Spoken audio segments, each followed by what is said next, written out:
tell you, crying. We were crying. So for me, it's that Corey's first, TK, Bruce. Oh, you saw Bruce? I ain't seen Bruce. When you seen Bruce at? Way back in the day. Oh, back in the day. Accurate day. I don't want to mention no names because we live right now, but it's two I saw. I thought they were going to be funny. Basuda. They well known too. Basuda. They. Oh boy, you gotta say it, man. So I don't gotta mix my Marlon was a Marlon. No, I wouldn't go see him anyway. I don't think he's not that for me. Oh. Now, one wasn't. He was with the jokes. He was, but when he started that crowd work, he was riding the shit out of some people, and he from here. D-Ray. Yep. Yeah, D-Ray. When I saw him New Year's, he was like he was doing crowd work because he was the host of the show, and he said, "Oh, everybody looking good tonight." He went to some people. He was like, "Y'all look good together. Y'all see y'all matching. How long y'all been together? Tonight?" I'm like, now his crowd work is on point, but when he was up there telling them jokes, I wasn't really feeling it. I wasn't really laughing like that. But the person that came up before him, and he's the radio host here, Leon Rogers is funny as hell. Yeah. I'm not gonna lie to you. Leon with the shits. He got it. He was happening. Not gonna lie to you. Shit, Chris Michaels was there too. I don't know if y'all know Chris Michaels. He used to be on Whispers in the Dark. Yeah, he used to be with GCI's Whispers in the Dark. What about the other one? Was it Doug Banks? No, that's Will Ball. No, is that wait? Well, Doug Banks was V103. Yeah, V103. Yeah.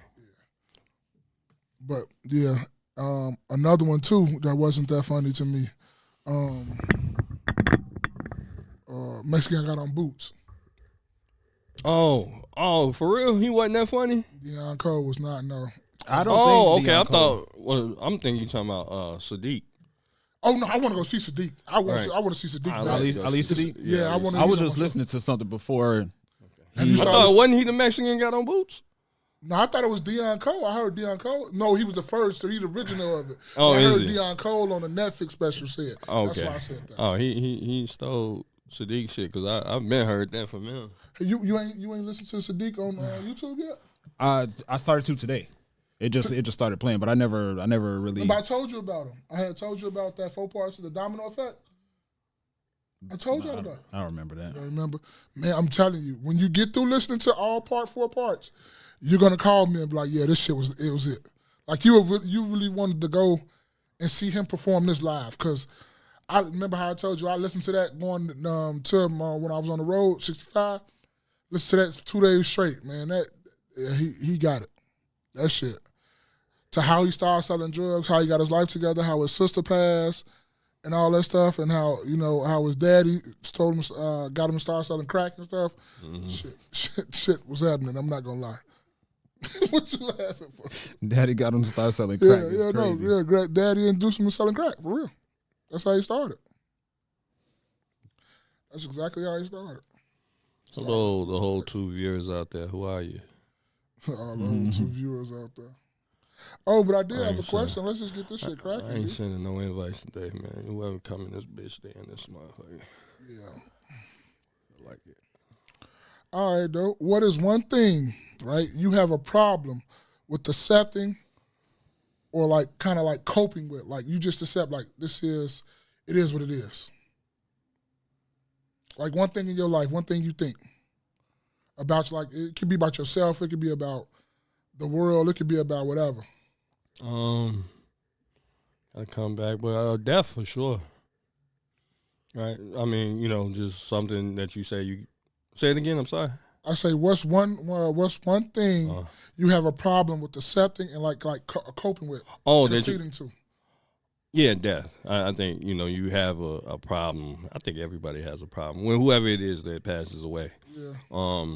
So that, and then also I would also I ain't gonna lie to you. Like authority for me, right? I don't have necessarily a problem with authority if the right person is in charge. But so people can sometimes arbitrarily give themselves some type of authority. And who the fuck is you talking to? You know what I mean? Okay. So authority and death, those are things that. Oh, you have okay. Yeah, because with authority, it's like I'm my own person, right? I'm my own sovereign person. Mm-hmm. I move how I want to move. You're not gonna tell me. I don't give a fuck who you are, like at all. I could listen to you or whatever, but and I'm respectful. Show you some respect. You show me some respect, but you really can't really guide me because I'm just gonna do what I want to do. This is what it is. So again, death and just authority. If it's the wrong person, so to speak. What you say, Space? For me, it was two things. One just popped in my head, actually. But one is people just naturally gravitate toward negativity. And I don't – it's one of those things where it's like, why do people – why is it that way? Is it that we're just negative people as humans? Is that's just more entertaining? Is it that we don't care about the things that are more positive for us that would bring more value to our lives? Do we just care about the drama is more exciting? But that's one thing is like, man, somebody, if Beyonce, heavens forbid, Beyonce and Jay-Z break up right now, that's going to go crazy viral. Whereas information about how to get yourself better financially will get little to no attention, especially in comparison. Just the negativity, it's like constantly reminded in the fact that actually I was watching Lucky Marie's live stream yesterday, and she had two things that she was going to talk about, but one thing she ended up talking about the tonight's conversation and the interview with Tasha K and Keita Rose. Mm-hmm. She ended up talking about that instead of but her original intention was to talk about the Black History event that Trump threw. But more people wanted to talk about the drama between tonight's conversation than the Black History event. So she did that. I told her that she owed us another live stream, but can I add to what you just said? Yeah, because it was something I was watching on YouTube, and a gentleman, he was speaking. He was saying if you could tell by people's micro expressions, just that those milliseconds, and when you give a person a lot of times, you give a person some good news. You can tell that they're not really happy for you just off their micro expressions.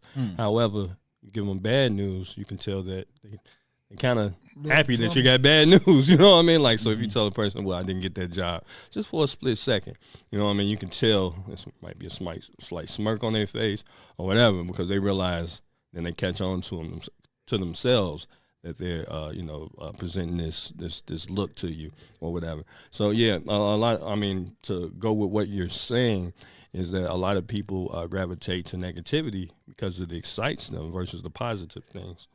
Yeah, no, I was excited you got 2 pair of motherfucking kicks for $63. God damn, like man, they throw my meme up in there. Hey man, come up, man. Yeah, that come up was real right there. A couple dollars. Yeah, a couple dollars. My second thing though. Okay, my bad. My second thing was about myself specifically. Mm-hmm. I've talked about this before on the pod, but I'm getting better with it. But I get distracted very easily / procrastinate a lot. Mm-hmm. And it's one of those things where it's like, I know this about myself and I got to do better because it's causing long-term detriment to whatever my goals are. On the other side, it's like, man, I know that this is procrastination and distraction is not anything that's new to me from as far as me knowing myself. Mm-hmm. Those are my two things. I mean, can I also ask you a question? I mean, we provide dialogue here. Yeah. What do you think? Because I was watching something on YouTube, and all of this shit is happening this week. Both things, the one before about the negativity and what you just said about procrastination. What do you think about the idea that procrastination, not to say that you are, but just the act of procrastination is feminine? It's not really a masculine trait. I never thought about it that way. I don't know if I would put masculine or feminine on it. Mm. I just think it would be if people have the unction to get up and do what's necessary to get done for themselves. Mm-hmm. So I mean, So I don't know, because it's like if a man is procrastinating, you're saying that's feminine, but it's also saying if a woman doesn't procrastinate, she's being masculine. That the two don't connect to me. Really? What about it being more so like, feminine necessarily being passive? It's kind of a passive trait. You see what I'm saying? Okay. So I equate the femininity to it actually being just passive, and that when as a man, a lot of times you don't want to be passive in your activity, and maybe that's where I was kind of going with it. But it was presented as it being a feminine trait. Yeah, I could. Yeah, I like the word passive better because I mean, even in putting myself in a situation where I would normally procrastinate, I'm sitting and let's just say scrolling through my phone and letting time pass by when I could actually be doing something and getting something done. Yeah. So yeah, I like the word passive better, but I can see how someone would interchange passive with masculine and feminine. Yeah. And yeah, those are my two things that came to mind. I was sitting there thinking about this because I was just like thinking about like what's going on in the world, and like people have so much like negative things to say about other people, and like Jerry Day, me and Jerry Day talk about this all the time because I understand it, but sometimes I need to be reminded of it. And one of mine is like, people are not like you. Like, just because you wouldn't do something, or you wouldn't do this, or you wouldn't do that don't mean they wouldn't do it. You feel me? Me and Jerry Day talk about this all the time. It's like, bro, I understand you say you wouldn't do it. Yeah, you're a solid dude, so you wouldn't probably do that. You got morals and junk, but that don't mean everybody else live on the same moral compass and stuff that you do. So I have I ain't gonna say I accept it. I know what it is, but sometimes it just be hard to be like, damn, you'll do something like that? That's fucked up. Like damn. Like that's really like, because I wouldn't dare do nothing like that. Like not at all. I wouldn't even think about to do nothing like that. Like that's not even in my vocabulary. It's not in my thing. I'm not built like that. Like nothing. I can't do that. Then another one I get go back and forth with is why people be so angry a lot of times about a lot of things. Like because they say about you being so angry, and it's like mental illness because hurt people. So you so hurt by a lot of things you've been through, you want to project that pain on everybody else, and it's like, why would you want to project that on somebody else when you know how it feels? Well, we 3 for 3 today. I got a question. I got you something like it. So you project that on somebody else because you want them to feel the same. So why would you want somebody to feel that you just went through? You feel me? But then again, it go back to my first one, like people not built like you. I wouldn't want everybody to feel everything I done been through. You feel me? Because I'm gonna take on that so you won't have to. Like what Jerry Day said, I did that so you won't have to go through that. But people still got to go through their own things and stuff like that. But what was your question, Jerry Day? So you would, because this is something I saw on YouTube this week. Hey, I was on vacation, so I was just you was out here living. I was just watching a lot of YouTube and going to sleep to this shit, right? So you would agree that a lot of times when people are dealing with certain situations, a lot of times their inner life or things, like I said, certain situations in their life, that they project what they got going on to like the people closest to them. Yeah. The people closest to you always get the brute force of everything that's going on, and that's why sometimes you gotta take a step back and be like, baby, I apologize. Yeah, I shouldn't have been, like that. Me and you done talked about this too. We talk about so much shit. We done talked about this too. It's like sometimes you be like, and you came to me, we was talking. He was like, yeah, I had to. Like I was like, bro, I was bogus as hell. I shouldn't have said that. I shouldn't have did this. I shouldn't have went by it like that. And I had to go to my wife and I had to apologize because I was bogus. I was wrong as hell because I was already going through something in the back of my mind, and I kind of projected on you, and all you did was ask me a simple question, like, how was your day? Bitch, it was good. You feel what I said? You didn't say that, but I'm saying that's what people, that's how it go. It's like, you be sitting up there, you'd have had like a jacked up day, and all your wife's trying to cope. You hungry? Hell no, bitch, I ain't hungry. Yeah. Other bitch cook me something to eat. But you see what I'm saying, though? So would you say it was good? Leave me alone. That's what I'm saying. Yeah. Given that everybody kind of goes through that, right? Tara, what's going on, Tara? What's up, Tara? Given that everyone goes through that, kind of projecting that negative energy to somebody that's close to you, as the victim, do you feel as if maybe a person should be able to understand where they're coming from sometime and just, But should you accept it or like? Because sometimes I'm like, But no, but that comes from when you have kind of did like I like this. I know it's a kind of cliche, but it's kind of like when you did the work on yourself. You know yourself. OG, what's happening? What's happening, OG? You did the work on yourself, and it's like you know yourself. Mm-hmm. Like I kid you no lie, right? And I know some people in the comments gonna start laughing, right? Be humble. Be humble. What's going on? I have this thing where I don't know why, but I always apologize to my family and everything for it, right? Mm. I know I have to pay for something. Me and you done talked about this too, plenty of time. You know you got to dish some bread out for something, right? Yeah. You know you do. You already know you do. But when a motherfucker come ask you to dish that bread out, you get mad for no reason. And you know without a doubt that you already had this in plan, but you get mad to the motherfucker because you got to dish this bread out. Yeah. And it ain't nobody's fault. And you in your mind, you like, nigga, you know you got to do. What the fuck are you mad for? You know what? Just to add to it. You mad as hell for what? You know you do. It's something I watched on Facebook. And I'm not sure if I shared it. This week? It could have been this week. It could have been, if it was this week, it was earlier this week. Okay. But and maybe you guys have seen it. And it was a skit, I'm assuming, right? So this guy's with his wife, and he's sitting down, he's doing whatever he's doing at the kitchen counter, and his wife comes in and is like, "Here's the money I said I'd pay you back." Right? Yeah. So he takes the money and she storms off because she's mad because she was like, "I thought he was gonna let me have the money." No, that's not his work. Do my shit. But yeah, you get the people like that where they think, I don't know, wife or family member where you kind of owe them something. Yeah.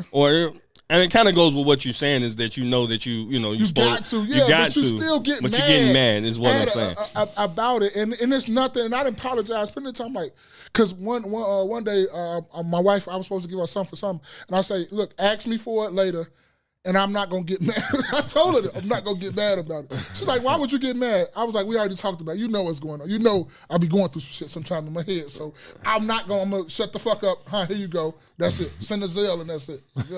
I'm not gonna say anything else about it or whatnot. But that's just one of them things of like, well let's put a bow on it. It's like you did the work on yourself, so you know yourself, and you know that you go compartmentalize with a lot of things like you were saying about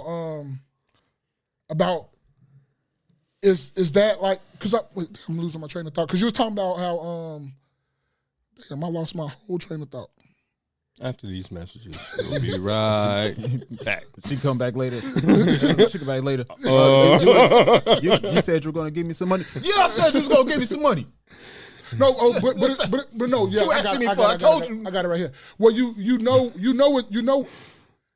what you're going through, and you've been through all this stuff, right? Yeah. So you willing to apologize. Like if we have an argument or something, and I said something in that argument, or we was having a debate, to you to have the sense of mind to know, like, I was wrong as hell. Like, you thought about what happened, and you like, I was wrong. So when I see my dog, man, my bad. I was wrong with what I said. I was wrong about that situation or what like that. But that's what I was trying to put the bow on, of like you doing the work on yourself, so you know yourself enough to go admit when you're wrong and holding yourself accountable for everything that's going on in your life. Right.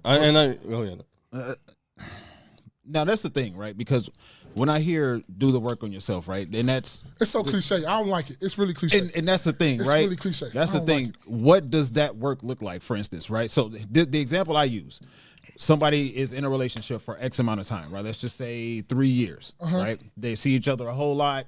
They spend a lot of time together, and the people break up, and then one or both of the people say, all right, I don't need to be in a relationship right now. I need to do some work on myself.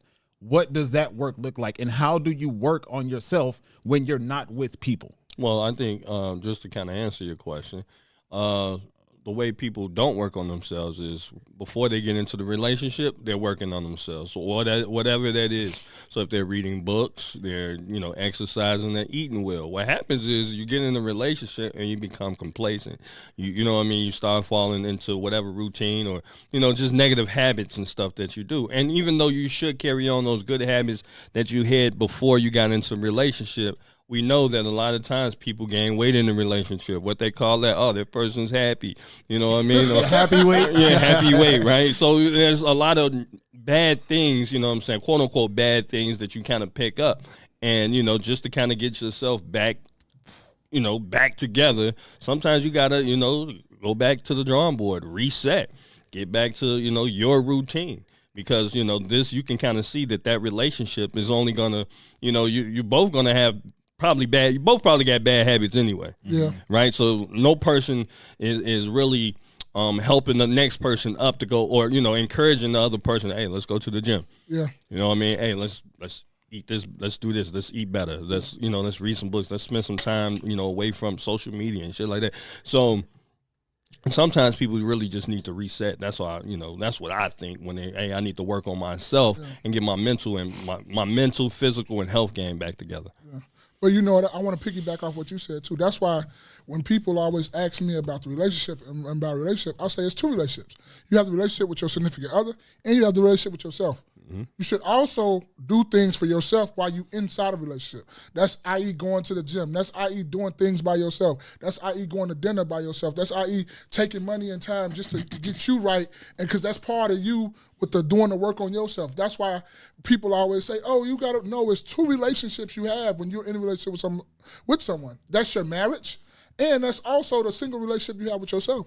That's why I ain't gonna say you let, because that's gonna, no. That's why your significant other go out with her friends. That's why she goes out and she gets her hair done, her nails done. She go do these things by herself because that's her relationship with herself. I.e. with you. You might go to the gun range or something like that. You might go to the cigar lounge by yourself. This is the relationship you have with yourself. This is you taking yourself out and you taking the time out to do work on yourself. Smoke crack. You get skinny that way. You keep doing that. But you do those things by yourself, even when you're in a relationship with someone else. You still have to, do things for yourself and by yourself. See, that's the thing, though. Those are the answers, right? Yeah. Those are the answers. The issue is they start people practice those things after they're out of the relationship. Mm-hmm. So then it becomes. And that's what I mean. Like, we hear it all the time. It's in music. I forget what song it was. I can't think of it off the top of my head. But it was women in particular that was singing, like, okay, I'm out of this relationship. Now I'm going to go get my body back. Well, if he left you because he wasn't physically attracted to you, or he was doing what, I'm saying, not giving you certain attention that you wanted because he wasn't physically attracted to you, and then after the relationship is over, you start doing exactly what it is that he was asking you to do while you were in a relationship. Well, let's be frank. That's basically how relationships go. Where even if we use men, right? A lot of times you see men in the gym after a broken relationship. You know what I mean? They're releasing their frustration and anger. You know what I'm saying, over a failed relationship. Or maybe she done left him for a buff guy or whatever it is. But he's in the gym, and that's kind of how it goes. So even with women, a lot of times the failure, the failure within the relationship is what's going to motivate you to kind of better yourself, so to speak. And while those are the answers, how do those things prepare you to be a better person for the next person that you're going to be in a relationship with? Reading a book, cool. Now, what kind of books are you reading? Zane, of course. You see what I'm saying? Like, how is that helping you become a better person for a relationship? But you should be picturing the whole relationship that you just got out of in your head. Like, he told me I didn't cook as much. Damn, I did cook. Oh no, I really didn't. I just cooked on this day and this day. I didn't cook every day. He told me we wasn't having sex as much as now.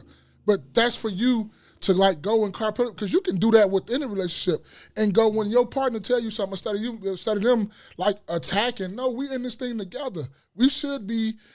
When I tell you something, it shouldn't be like, oh, I'm punching you like we're against each other. No, we're together. You look bad, I look bad. I look good, you look good. It's like we going this thing together. Mm-hmm. So you shouldn't take that to the simple fact of, you know, just because I told you something, it's not an attack on you.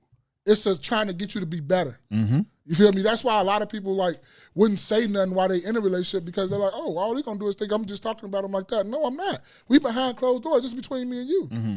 It's not for nobody else to hear. This is between me and you. Would you say men have tried certain things like that before? For instance, we've at least heard about it, right? Where a dude would say, hey, let's go to the gym. Or I'm thinking that we should start working out together. You calling me fat? That's true. That's 100% true. You're not just be like, yeah. You know what I'm saying? Like, we beating around the bush. Look, I mean, not really, but, you know, since you assumed that I was saying that, and you know what you do is you continuously go to the gym. That shouldn't stop you, because a lot of times what happens with men is because they can't get their significant other in the gym, so they stay they fat ass home. Well, what you need to do is continuously doing what you're doing. Yes. You know what I mean? Your routine. Yes, your routine. When your body change, she gonna see how good you starting to look. Like, maybe I should who get the in fuck there. you working out for in the gym? I need to come to this gym with you because you working out. I see you working out. You getting really. Look, the whole time it ain't even gonna be about her going to the gym to work out. She trying to go keep an eye on you. Keep an eye on you. Nigga, you're looking good. That's all that is. That's all that is. And really, it's you're about good, it's nigga. a health thing. Like, shit, why wouldn't you want to, you know, keep your, especially the older we get. That's one thing I admire about the brother on the end. My man he barely misses a day of gym.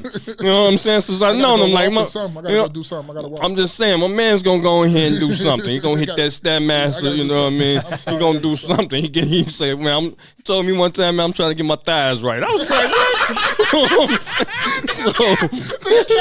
No cap, nigga. I mean, just not cap. No cap. You lucky he ain't in here. You trying to start some shit when he get in here. Nothing beauty, what's up? What's up? On? What else? Be Humble said, if you go to the gym a lot, find a female who goes to the gym as well. That's tricky. That's true and all, but you got to get them. Sometimes it's like you want to better your relationship, you want to better your partner. Sometimes it's going to take a little bit of time, a little bit of struggle. So if you want to start eating right and you want your house to eat right, it's going to be some pushback in your household. So if you want your significant, you don't have to really find your significant other to go to the gym, but you just start, hey, come to the gym with me. And if she trusts you like she say she doing all this stuff, trust and believe she gonna come to the gym with you. Because all you gotta do is put your foot down. Hey, we going to the gym this morning. Oh, I gotta go do this. You could do that after we get through with the fucking gym. We going to the gym. It ain't no. This is not no. I'm asking you. No, I'm telling you. Get your shit on. Let's go to the gym.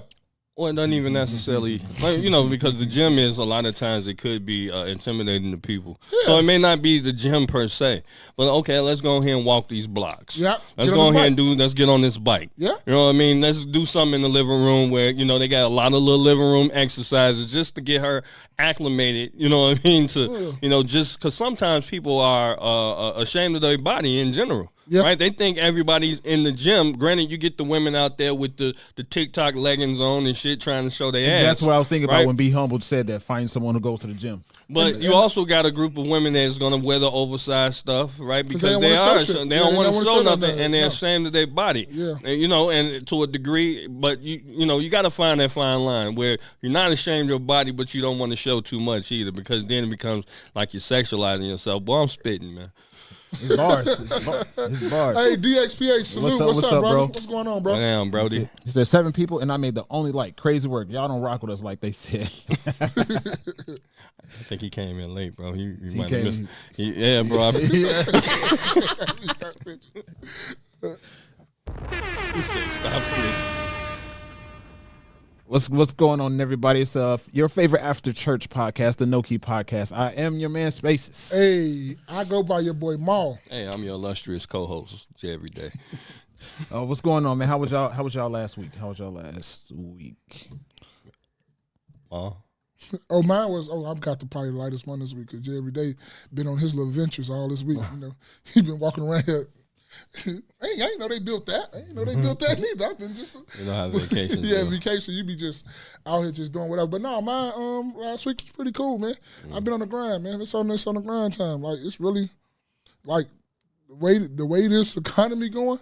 Get your shit in order, B. put you some chips up out of beast mode. Say, Marshawn, let's get your broccolis and your chicken. Stack your broccolis and your chicken up, and just hold on tight. It's gonna be a crazy ride these 4 years. So get your money right, B. And that's all I've been doing.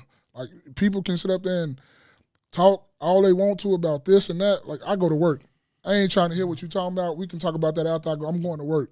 That's what I know. That's what my daddy gave that Haitian in me. I work. I ain't trying to hear what you're talking about right now. I'll holler at you, but I'm going to work. We can talk after I get through, but I'm going to work. Who said that? You said at the when you first. Well, Beast Mode. That's the name. Okay. No, his nickname is Beast Mode, but his name is Marshawn Lynch. He's a running back. Oh, okay. Every day. How was your last week, man? Hey man, as a flowing life, you take the good with the bad. But I was on vacation, so it was can't say it was a lot more good than bad. But what I will say is I was able to accomplish some things. I was able to watch a lot of YouTube, obviously, right? Because I'm asking these questions. Let me see. We did some black-owned restaurants over in Hyde Park. I got to go to that one you sent to. Oh yeah, definitely. Virtue was great, and then I ended the week basically with TK Kirkland. Shout out to TK. He did his thing, and he put on a great performance, and that basically concluded my week as far as good. The good things, and we're gonna leave the bad things out of it.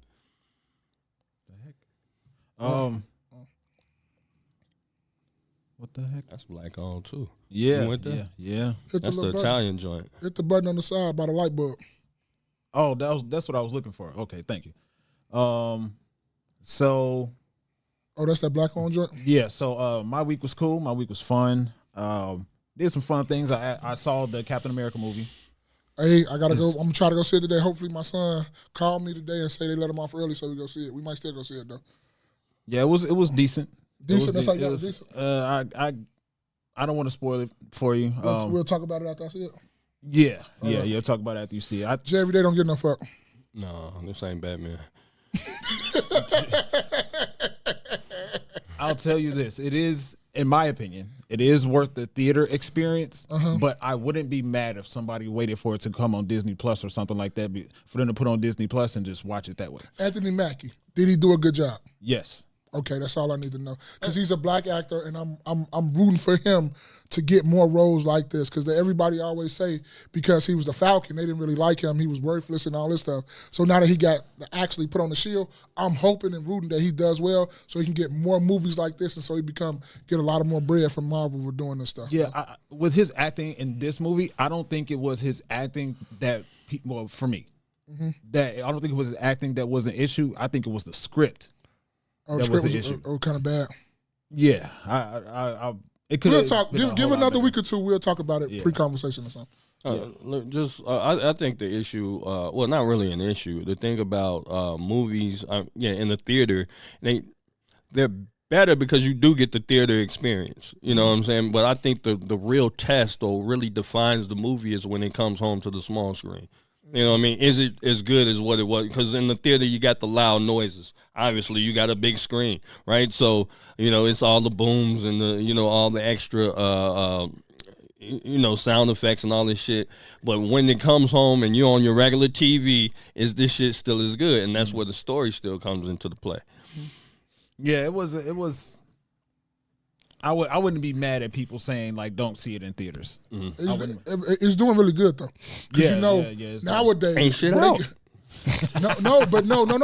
But nowadays, if they give you a week, if your shit is not selling in that week or that first 2 weeks, you're out of here, B.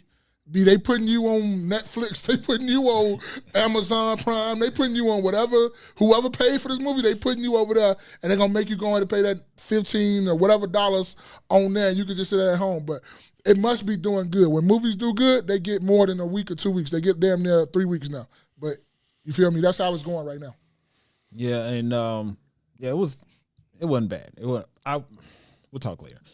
But I also, this past week, I went to Provare.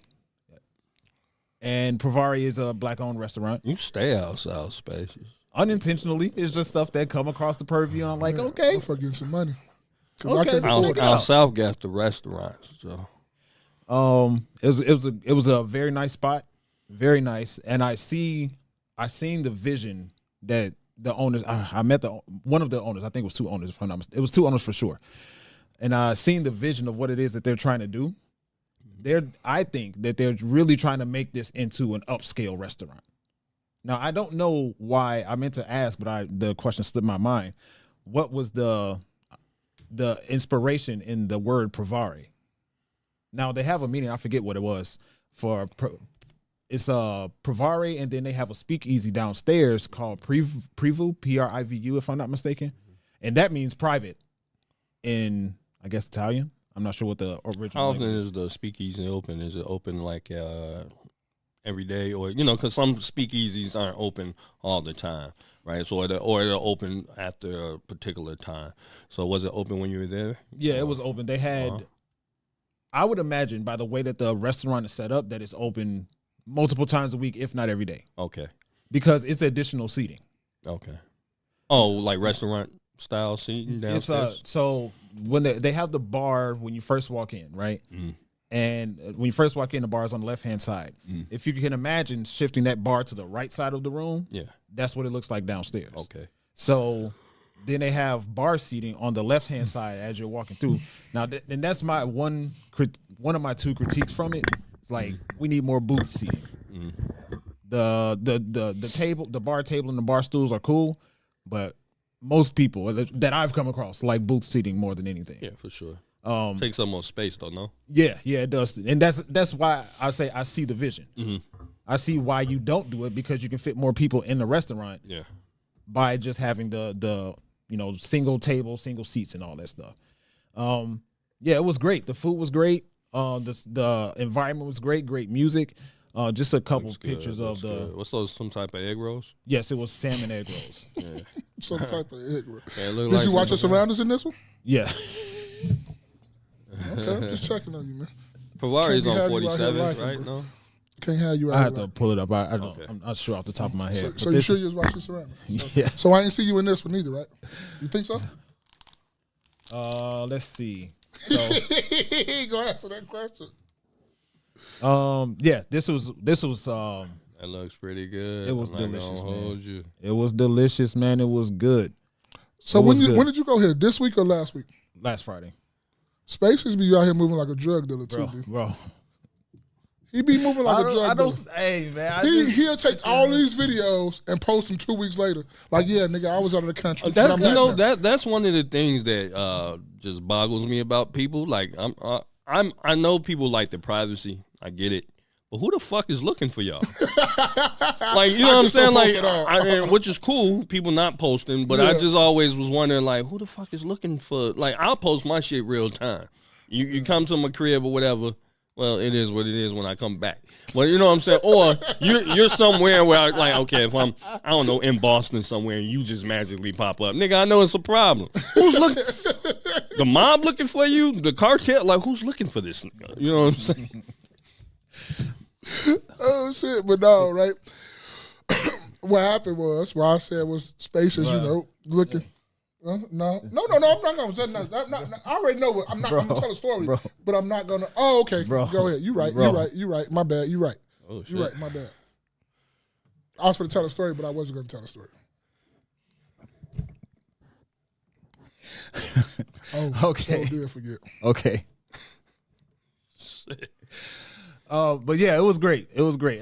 So that was my week. Went to see Captain America this morning. Not this morning. Saturday. Went to Provare Friday, and I would definitely go again. It was a great spot. Now I will say the menu was kind of limited. For what, the Provare? Provare, yeah. What you mean by limited? It wasn't a whole lot of options. That's good though, right? No. And yeah, and that's why I see nigga pick this or this or this. But is it because they was out of stuff, or just that's how they got it? That's how they had the menu. Okay, so there's just like 5 things. I thought I put that in there as well. That looked good. I'm not gonna hold you. What is that? I thought Provare was supposed to be some type of Italian shit, but that looked like soul. I mean, not Cajun, Creole. Yeah. New Orleans style almost. What was it? Seafood trio. Okay. I can't Okay, you like your own stuff. No, I didn't mean to. I was trying to blow the picture up more. Yeah. But yeah, it was a seafood trio. It was. So that's appetizers on one side, what you call on the other side? Let me pull it up for the people.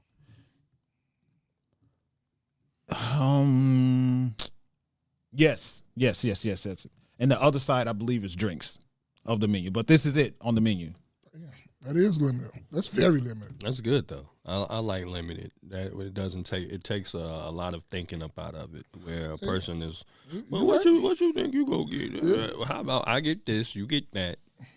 You don't like that, then we probably switch because I probably got something that you like, and I eat that. I mean, I'm real that simple. Yeah, and I understand it because I don't. It does get wary. Like it's what's the phrase? A jack of all trades is a master of none. Mm-hmm. So if you have this expansive menu, it's like, what do you really specialize in that's good? Right. So I think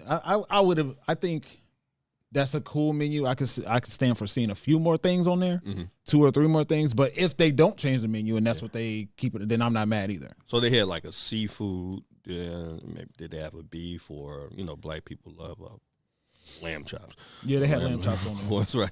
A pork or maybe pork might be hit or miss because that could be substituted with the lamb. Yeah, I don't remember seeing anything. You know what? I got a shrimp, cognac. Scampi. Lamb chops. Did you get a chance to taste the lamb chops? No, they can hold the yak. How much cheaper is it? Hold the yak. What the heck, my phone go? But no, that was menu. That's all they had.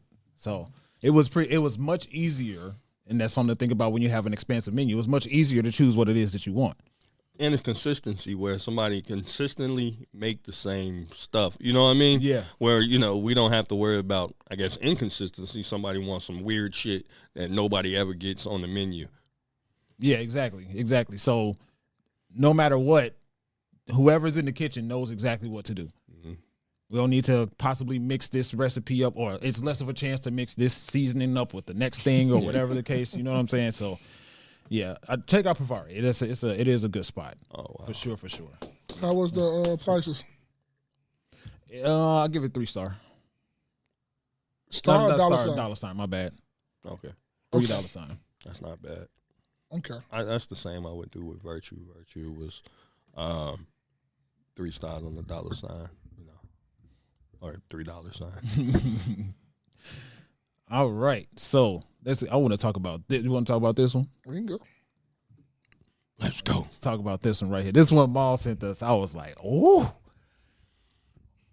this one's different. All right, let's see here. I want to hit them comments too right after. The same thing in my house. You have to get out of my house. I'm sorry, I don't know where you're going to go, but you can call your mama and ask her, can you come back? I don't care. You keep doing Shit, I wonder why. So if she don't win that with you, why the fuck you over here fucking up? You steady calling these little boys. I know. Look, I told you to stay away from these little boys. We're not going to keep doing this. I'm not going over this no more with you. You have to get your stuff and get out of my house. Yes, you have to figure it out. They said they can't hear it. Can't hear it. Hold on. That's awkward. Can't hear it. I don't know why you can't. All right, you know what? Long story short, that little motherfucker got to go.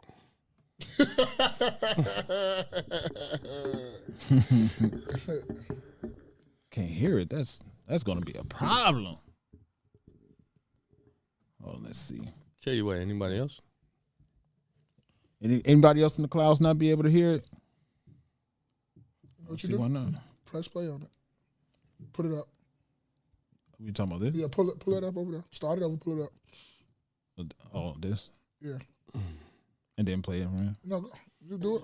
You got it on the screen? You don't see us no more? I'm sorry, I don't know where you're going to go, but you can call your mama and ask her, can you come back? But I don't think it's the TV volume. I think It's got it low. You keep doing the same thing. You keep doing the same thing. I seen you in school, you did in school. You steady calling these little boys. I told you. I don't even talk to nobody. Look, I told you to talk to you. You 14. You don't talk to nobody. Doing this. I'm not going over this no more with you. You have to You can hear it now, OG? get out of my house.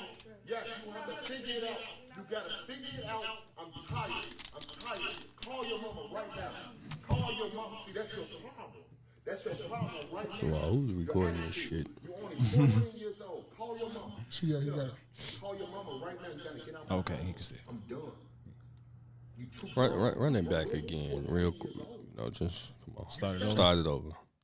Get it nice and clear. All right, start from the beginning. He said it's echoing. All right. I'm not going to keep doing this same thing in my house. You have to get out my house. I'm sorry, I don't know where you're going to go, but you can call your mama and ask her, can you come back Well, I down? know she don't want me with her, so why would you keep I don't care. You keep doing the same thing. You keep doing the same thing. I send you to school. You First of all, her response is you already know she don't. I don't even talk to nobody. Look, I told you to stay away from these little boys. We're not going to keep doing it. I'm not going over this no more with you. You have to get your stuff and get out of my house. Yes, you have to figure it out. You got to figure it out. I'm tired. Call your mama right now. Call your mama. See, that's your problem. That's your problem right You on now. my couch. I touch us on my couch. You're only 14 years old. Call your mama. Yeah, it is. Call your mama right now. You got to get out of my house. I'm done. Is it probably too loud? You too grown. You're only 14 years old. They probably hear it through the mics too. You steady doing the same thing. I felt weed in your room. Just pause I on that. wasn't even lying. Who weed was it? You know my friend just, told me that. That's your problem. You hanging out with these little fast-ass little girls. I told her not to bring it in here. No, you steady lying. That's your problem. You need to stop lying and go to school. All I asked you to do was go to school. What is you crying for? And take that motherfucker Beats headphones off. All you gotta do is do the right thing. But pack your stuff and get out of my house. You can leave now. All right. So, you know what I'm saying? He said it's better. Sorry for the technical difficulties. We You was got it fucking up out here. Yeah. But, so, Ma, what was the question? What y'all think about it? What's your That's response? crazy. What's your response? But- Hit comments real quick. Because there's one comment I want y'all to see real quick. Probably the first one that was pinned. What it was. Let's see. Yeah. Say another black man running to get the milk with no patience to spare. Let me see if the people can see that. But It's off track. I'll just read them. Let's see. She talks back, tells her father not to touch her, brings friends that smoke. She's crying fake tears to try to emotionally manipulate the situation. She needs a touch lesson. My dude, respect. Which one? I'm trying to figure out which one that was. When I was It was one that said, that's what's wrong with our community or our something. I forgot which one that was. Let me see. It was one that said, particularly, it was like, oh, this what's wrong with our community now. We we give up too easy or something it was said on the lines of that right there. Above Cosmic says, too young to kick out. As parent, you're still responsible for whatever she does and whatever happens to her. Bingo. Let's see. That one says, I stand with dad. Respect dad. Good for you, dad. But to me, right, this whole like little situation, this ain't just happened overnight. This is a continuation of she getting away with shit, and now it just got to this point. And this is just a dad trying to be a friend instead of a father. I'm not your fucking friend at all. We had this conversation last night, and I know I just like to bring, things. My son got home from work. He was in his room chilling, talking to his little girl or whatnot. And I was like, hey, get in the shower before you go in, because you'll be knocked out and you ain't got in the shower. Oh, I ain't sweat that much. This not a fucking democracy. Nigga, get the fuck in the shower. Who debating? I ain't debating. Did I ask a question? Or I thought I just gave a demand. Did I ask a question? Did I say, did you want to get in the shower? Or did I say, get in the shower? Which one did I say? You say get in the shower. Okay, so what that mean? Get in the shower. Before I throw your ass in there. It didn't go down like that, but I'm just saying this is the thing that we go through with kids. Everybody want to be their kid's friend. Everybody want to hang out with their kid. Everybody want to do things with their kid. Everybody want to ask their kid what they think about this and what they think about that. They don't get a say in every fucking thing that goes on. When I told you to do something, do what the fuck I told you to do. That's the problem with kids now today. He's been giving us studies trying to, I understand you give them a little leeway because they're growing up adults, you want to make some decisions and all that stuff. But sometimes you got to come in and lay the low down. You got to drop the hammer. But enough about what I'm going through, because y'all already know how I feel. Y'all go ahead and say something, man. One of my thoughts was this isn't real. It ain't. Yeah, because you're not gonna put that. I don't give a fuck if you going through what you're going through with your daughter. You're not who, like you always say, who the fuck set up this camera to record this shit? Jay every day said that, but yeah, like neither one of y'all see whoever this is recording this on their phone. Just like no, ain't no way. I think it's fake. But thinking on the level of this situation being real, I thought this was the opposite of what we saw in Boys in the Hood. Because, in Boys in the Hood, it started with the mother saying, "I'm taking you to your father because I can't handle you no more." And now he's saying, "I can't handle you no more. I'm taking you to your mother." I thought the father was supposed to be the disciplinarian. But no, though, that's a young lady, though. Sometimes you need your mother. She knows what she's going through. You need your mother. I understand we the disciplinarians and all that stuff, but sometimes the sex of whatever the child is need that sex of parent and guidance right now. I agree. A lot of their ass got their mamas. And this shit don't be turning out too good. You know what I'm saying? So I don't know. I don't know about that one. I'd also say, what you say, it sounds like Boys in the Hood. You know what? Go ahead. What? Go ahead. You said it sounds like Boys in the Hood. Oh, it's Boys in the Hood. It was the opposite of what happened in Boys in the Hood. Yeah, but I think Trey wasn't as Trey was getting into like fights, and unlike her situation, his dad actually wanted him. Right. She's saying her mother don't want her. Yeah, and just I was thinking that before she said that. Mm. And I'm thinking, like, I don't know. Even if he said, when he said you're gonna go back with your mother, okay. Even so, let's just say the mother did want her. I don't see how much more discipline would be in place, or what would be different to make her make better decisions and do better in school, change her friend circle, be less disrespectful. I don't see what would change. Right. And then she said, what she said, he said, I found the weed in your room or whatever. He said, that's my friends or whatever. When it comes to the motherhood, man, I think far more often than men, women are looking to be their pacifists to their children, are less likely to be the disciplinarian and say, like, this is wrong, this is what you're supposed to do. So I don't see what would happen. I think I would ask, if this situation were real, I would ask him, what disciplinary measures have you taken to help avoid these situations? Because he said he's tired, right? Now, I'm under the thought process now that he's spending a whole lot of time at work or out of the house. Is that stuff, is whatever you're doing, if it's anything outside of work because you have to work, are you spending time with your daughter and where that she would have a relationship to where she knows just based off of the relationship that I should be hanging around with these people? I look at it like this, though. To me, that's a child that don't fear her father. And we talked about this long time ago, and we talked about this. I don't give a fuck who you is. You have to have some type of fear from one of your parents. I don't care what you talking about. I don't care. Oh, no, your kids, yes, the fuck they should fear you. Fear you enough to know if I get out of line or if I do something wrong, my mom or my dad gonna fuck me clean the fuck up.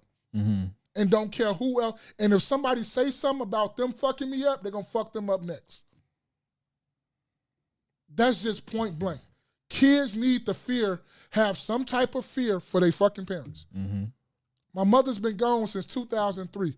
Nigga, she's been in the grave, I don't know how, but I'm still scared I can't fuck up too much because she gonna come get me. I don't care what you talking about. Now, do I might fight my father? Not much, but I respect and all that stuff. But I know I'm not gonna do nothing to his shit because my mother put enough fear in me already. I don't need all that. But that's the point. I still love my mama dearly and all that stuff, but that fear, every day, do you still have some fear for your mother? Yeah, I mean. I'm not sitting up here talking about she finna come whoop you, but you know I need to be on point. Well, it's a respect thing at the end of the day. That's I mean, I'm probably, way past the fear thing, but I mean, just out of respect, there's certain things I'm not gonna say. I'm not gonna, cuss or call my mother, and you're not gonna, niggas get wild and you're not gonna do neither because that still falls a reflection of your mother. Yeah, oh, for sure, yeah. So that's what I'm trying to bow it all up to, like the fear part. Mm-hmm. You got to have some type of fear. Mm-hmm. Like, Jerry, another question, Jerry Day. Your kids might play with other people, but do they play with you every day? Pop Jay every day? No, for the most part. No. They always give me that eye of like, you know what I'm saying? Is it okay? Yeah, it's okay. Because I'm less, for all intents and for this conversation, I'm not as passive as my wife. My wife, I mean, she not to say that she plays either. But she's more vocal with them. Yeah. But I do got 2 girls, so when dealing with girls versus boys is also a big difference. A big difference. Okay, well nobody says it's a difference. It's just how you handle them. Yes. Because you don't want to do too much to the girl is going to kind of break her spirit, and then she thinks this is how men should be treating her, right? So, I mean, ultimately, I am, the man of the house, and, she's looking, they're looking up to me. So, just by, how I talk to them, so I, try not to, I don't berate them at all. Yeah. But, I just... when I am chastising, sometimes, I cuss a little bit. Yeah. But, it's never really, I'm not really, when I'm cussing, it's never at them. Yeah. Right? Yep. So, I might cuss about the situation, but I'm not ever, because, you'll get people that call their kids bitches and hoes. No, I'm not with that at all. You get a lot of that. And I seen a video about that. I meant to, I'm sorry to interrupt. Mm-hmm. I wanted to save it so bad. I'm not with that. Yeah. It was... Oh my God! I want to try to find that video. It was so bad. I'm not with that at all. But like Naps and Beauty would say, spare the rod, spoil the child. I come from that era, and everything, because Maul had put, he put me onto this. He said one time, and it made clear sense. He probably told me this some years back. But if a whipping or whipping isn't necessary for everything, right? But only things that basically, and I'm paraphrasing it, but only things that's detrimental to you or the family, something that could potentially harm you or kill you or kill the family, beat your ass. right? So sometimes lying isn't always, a offense where you get your ass whipped. Yeah. However, it depends on the severity of the lie. Then that's the offense to get your ass whooped, right? So that's how I look at things, and I'm all put me on that. That's some game that I learned from him. Yeah, because the older you get, the more and more detrimental the lie becomes. Right. So I can't help you get out of situations if you lie to us. Right. You can lie to you can do whatever you can lie, but when it comes to me and your mother, tell us the truth so we can help. We always should help. I'm your dog. I'm gonna be your dog to the end. You mine. I got you. It don't matter if you're 28, 38, 48. As long as I'm still alive and I'm breathing, I got you. I know I might get mad and all that stuff, but I got you. Don't worry about that. I got you. I'm not going nowhere. I got you. You feel me? But when it comes to what is it? Is it capital punishment or corporal punishment? Corporal punishment. When it comes to that, I'm all for it.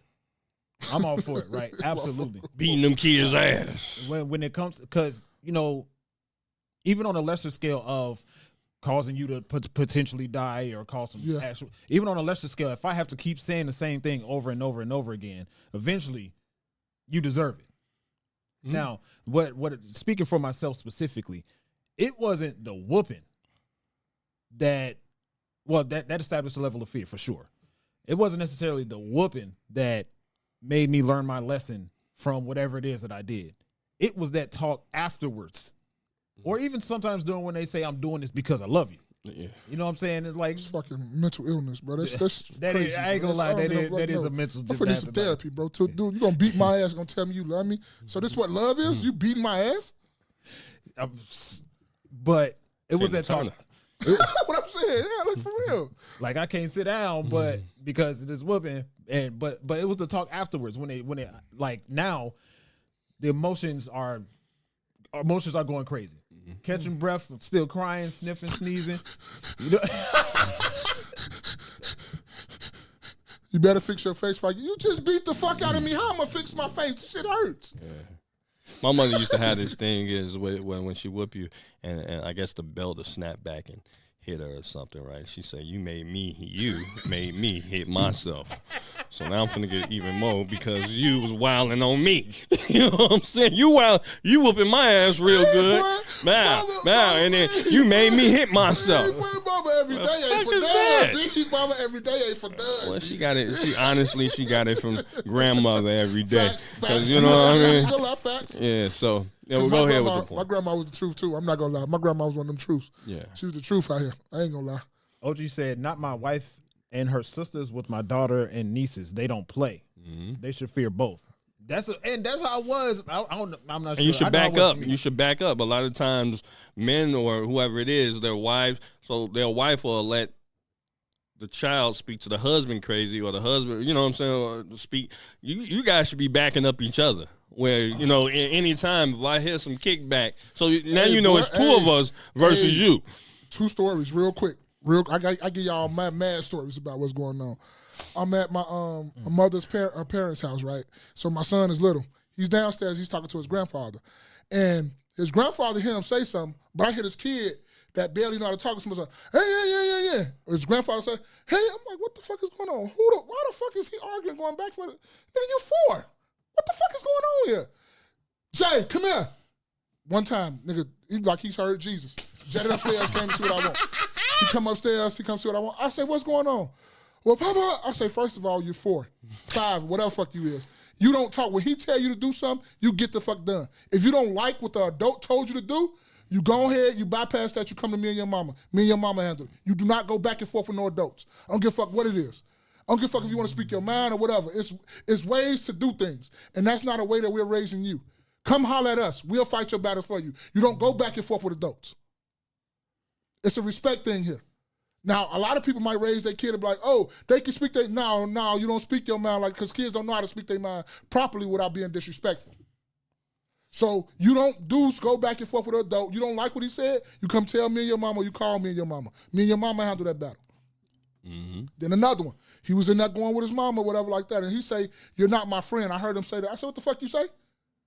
Oh, you're not my friend. You damn right she's not your friend. It's your mother. Now go in there, apologize to her, give her a hug and a kiss. And I don't want to ever hear you in your life say that again. Okay, go in there and do what I told him to do. Now go get your ass in there when someone sit down. Nasty Beauty said, is there a particular age to stop corporal punishment? You know, just so you're talking about the old school, just belt and stuff. Yeah, right. Yeah, but you know, you can definitely catch, like you said, you catch a hand or two, some jabs. Put them things up, my nigga, because you in here talking like you got to pay bills, B. Put them paws up, right? B. I'm going to give you a chance to swing back, too. Put them paws up, though. Pop's going to show you something. Well, you know, let me get a chance to. I didn't answer or even, you know, really comment on what was going on. And I feel like the issue with the video, first of all, like somebody said in the comments, is that she's 14, so you're still responsible. You know, it's a true statement. You know, right? So you can't make her go, you know, especially if you're the father and you got custody or whatever. Like, where is she gonna go? So this is a problem that you're gonna have at least until she's 18. But then furthermore, I would also say what adds to the problem is the judicial system, right? Because in the judicial system doesn't make it easier for. They know that a lot of these children are wild and rambunctious, and that, you know, you really can't put your hand. I mean, yeah, you can, but you really can't, because if this kid, you know, turns out and he wants to go call DCFS or, you know, the police or whatever, they're going to easily side with the child. It goes back. Right. So therefore, you get yourself a domestic or whatever it is, and that's having a domestic is just as bad as having a felony. Right. You probably can't work too many places with a domestic, unless you going to try to be an MMA fighter or something. But but a lot of these children are smart enough to realize, back in the day, we would make, not me. I was always scared. But I know exactly what you're talking kids about. would kind of make them threats like I call the police. You know what I'm saying? But you always hear that, I kill. They would say, I brought you in this world, I'll take you out. I'll take you out.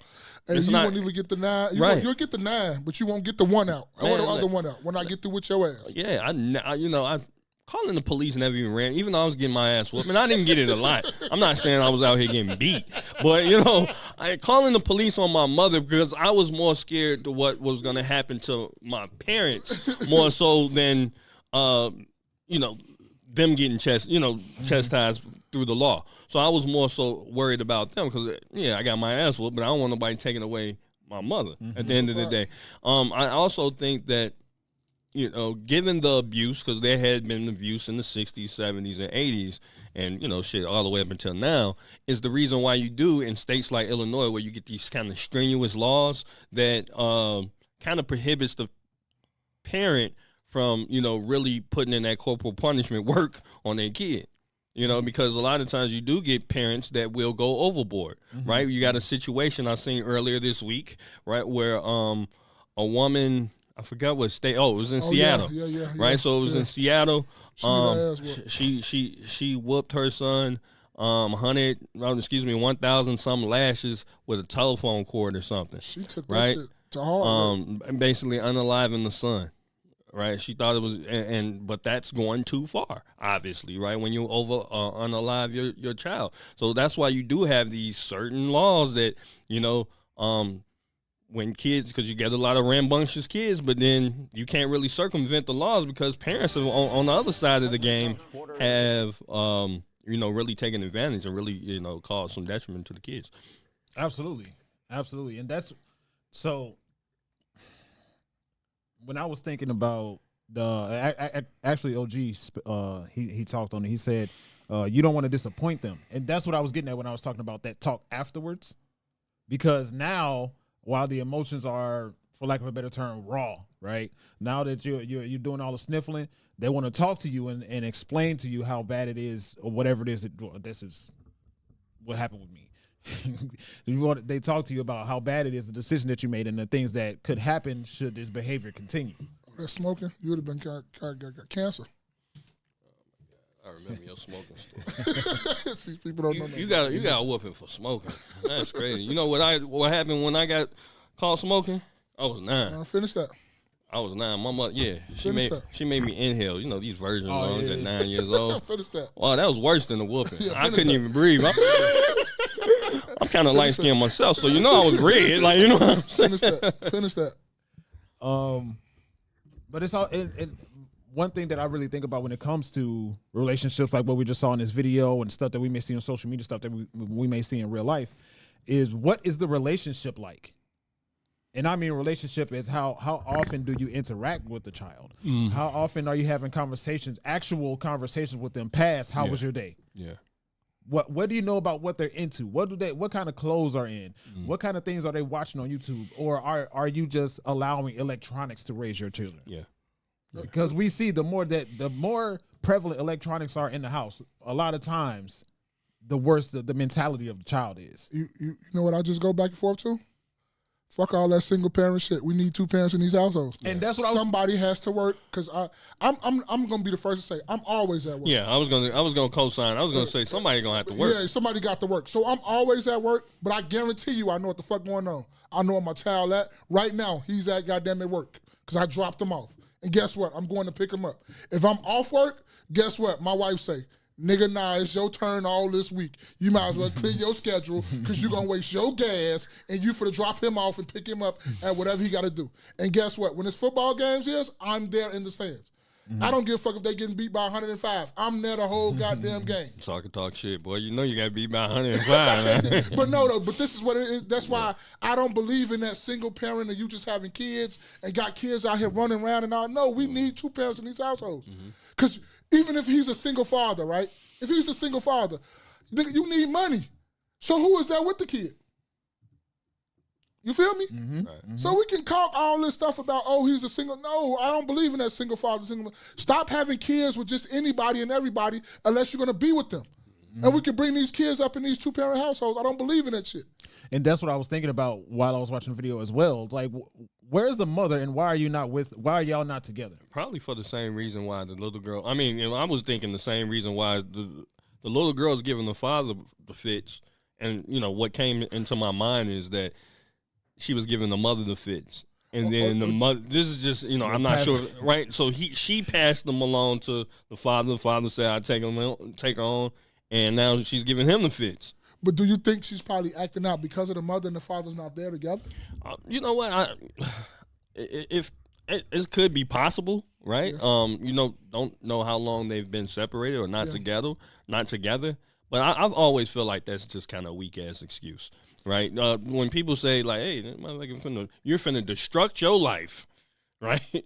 You finna go down these fucked up ass roads because your mother and father ain't together, right? I don't know. So maybe somebody should sit. If that is the case, maybe somebody should sit down and have a conversation with them. Maybe they both need to sit down and have a general conversation together. Like, we need this thing to work. We know we put you in an unorthodox situation, and we're in a blended, unorthodox situation with all the stuff that we're going through because we're not together. But that don't mean we don't love you. Right. That don't mean we're not going to be here for you. But we need you to get on board. You 14. You know what you're doing. Exactly. That. To just, add to what you're saying, you're 14. People act like when you're 14, get these motherfucking kids credit for some shit. They're smarter than what we've seen. They might not have no common sense, but they smart. They had common sense too. Motherfuckers just want to do what they want to do. Yeah. People act like, oh, they don't understand the severity of it. Yes, the fuck you do. Because I remember, when I was that age, I knew there were things that I shouldn't be doing. And even if it was something I knew that I could have been on the, throwing firecrackers, right? Out the back window, right? With a stove, knowing damn well I should not have been doing that. And even then, if it was something that I didn't completely know that I shouldn't have done, I had this feeling in my stomach, right? It's called having an unction. So you had an unction that, hey, you know what? Maybe I shouldn't be doing that shit.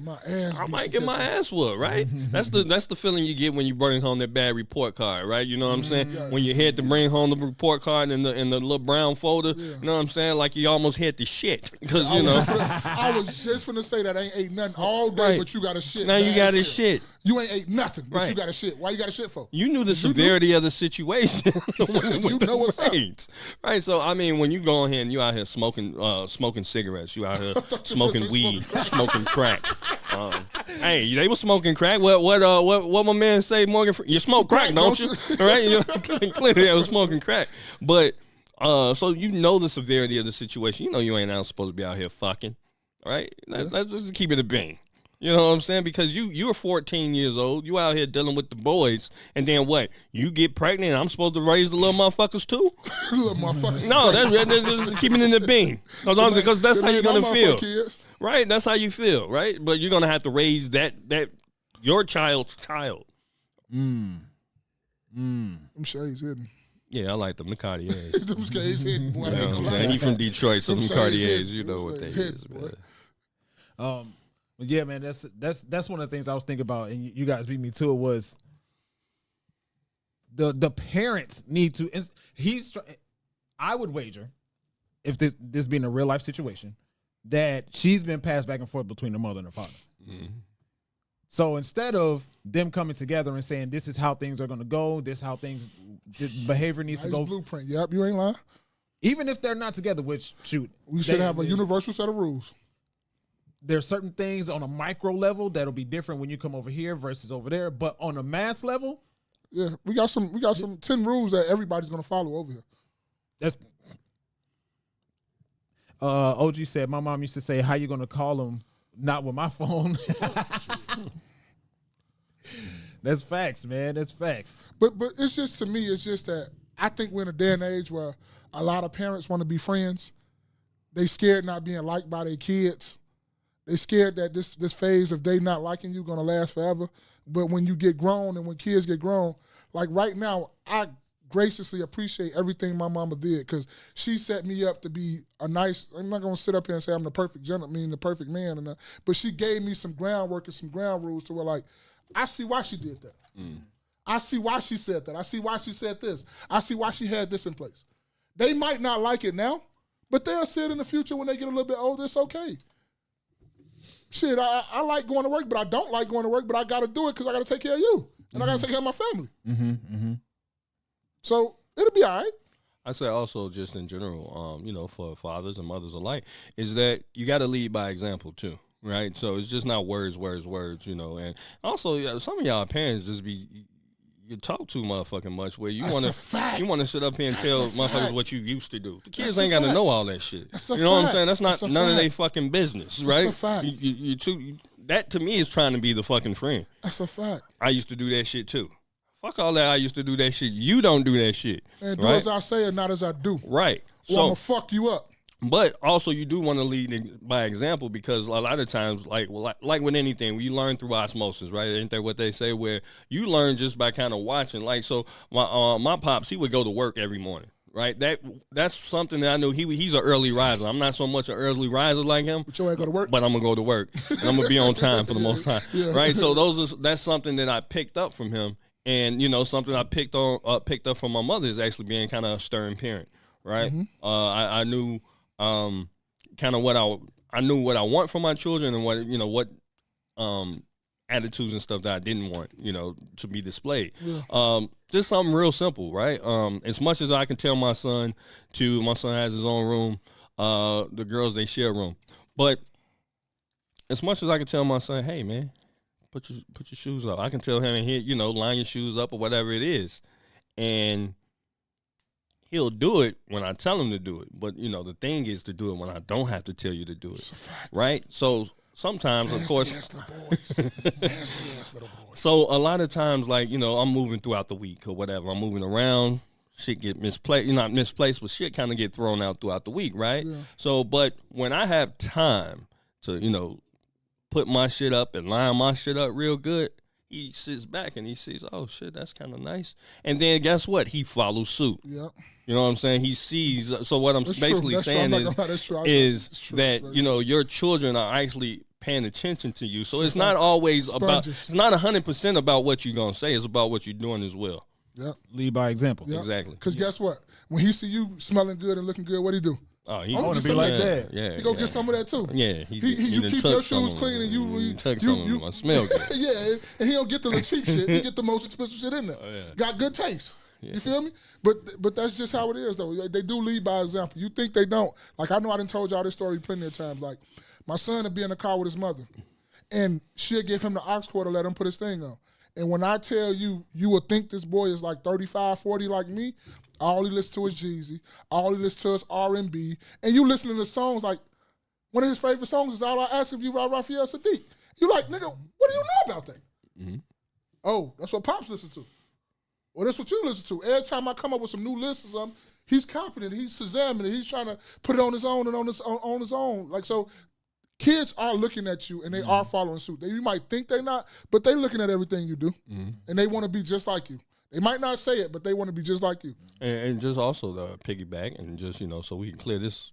We've been on this for a minute. Yeah, we sure have. But, and this is why it's important that you do have, two parents, and I get it, right? That every time, every relationship isn't going to last and people have children within those relationships. However, it's important to kind of have them, not too kind of, but it's important to have them together because now it shows your children how you're supposed to interact. Your son knows how to interact with his wife when he gets one or with his girlfriend when he gets one, right? And your daughter know how she's supposed to be treated, right, by her husband when she gets one, how she's supposed to interact with her husband or with her boyfriend, whatever it is. But, you know what I'm saying, they can see the interaction. They build social skills there because a lot of times people are lacking social skills. You niggas is antisocial out here. Like you said, right? Everybody on their goddamn phone, so you picking up game and shit through the phone or, what's alleged game through the phone, but you don't have the social skills to actually utilize the shit. I had to get him some game the other day. Yeah, man. Relationships matter more. Mm-hmm. All right, so Something else Maul sent us. These goddamn kids. Goddamn kids. All right, let's see here.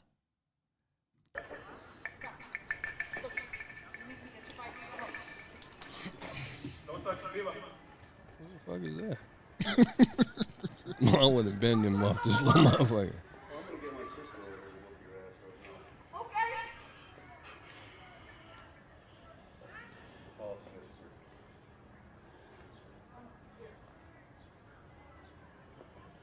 Where's mama at?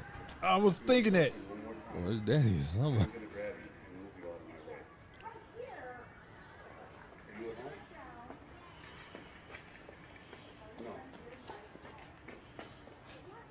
Come on, man.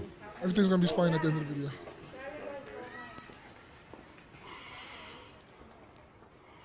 Yeah. What's your little brother's name? Yeah. You better call his mom. Better call his mom before I whip his ass. Because he's standing there too. He got black Air Force Ones on.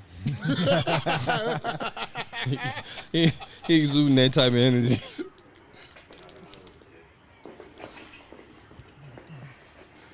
The thing is with me, I don't play with my own kids. Nah.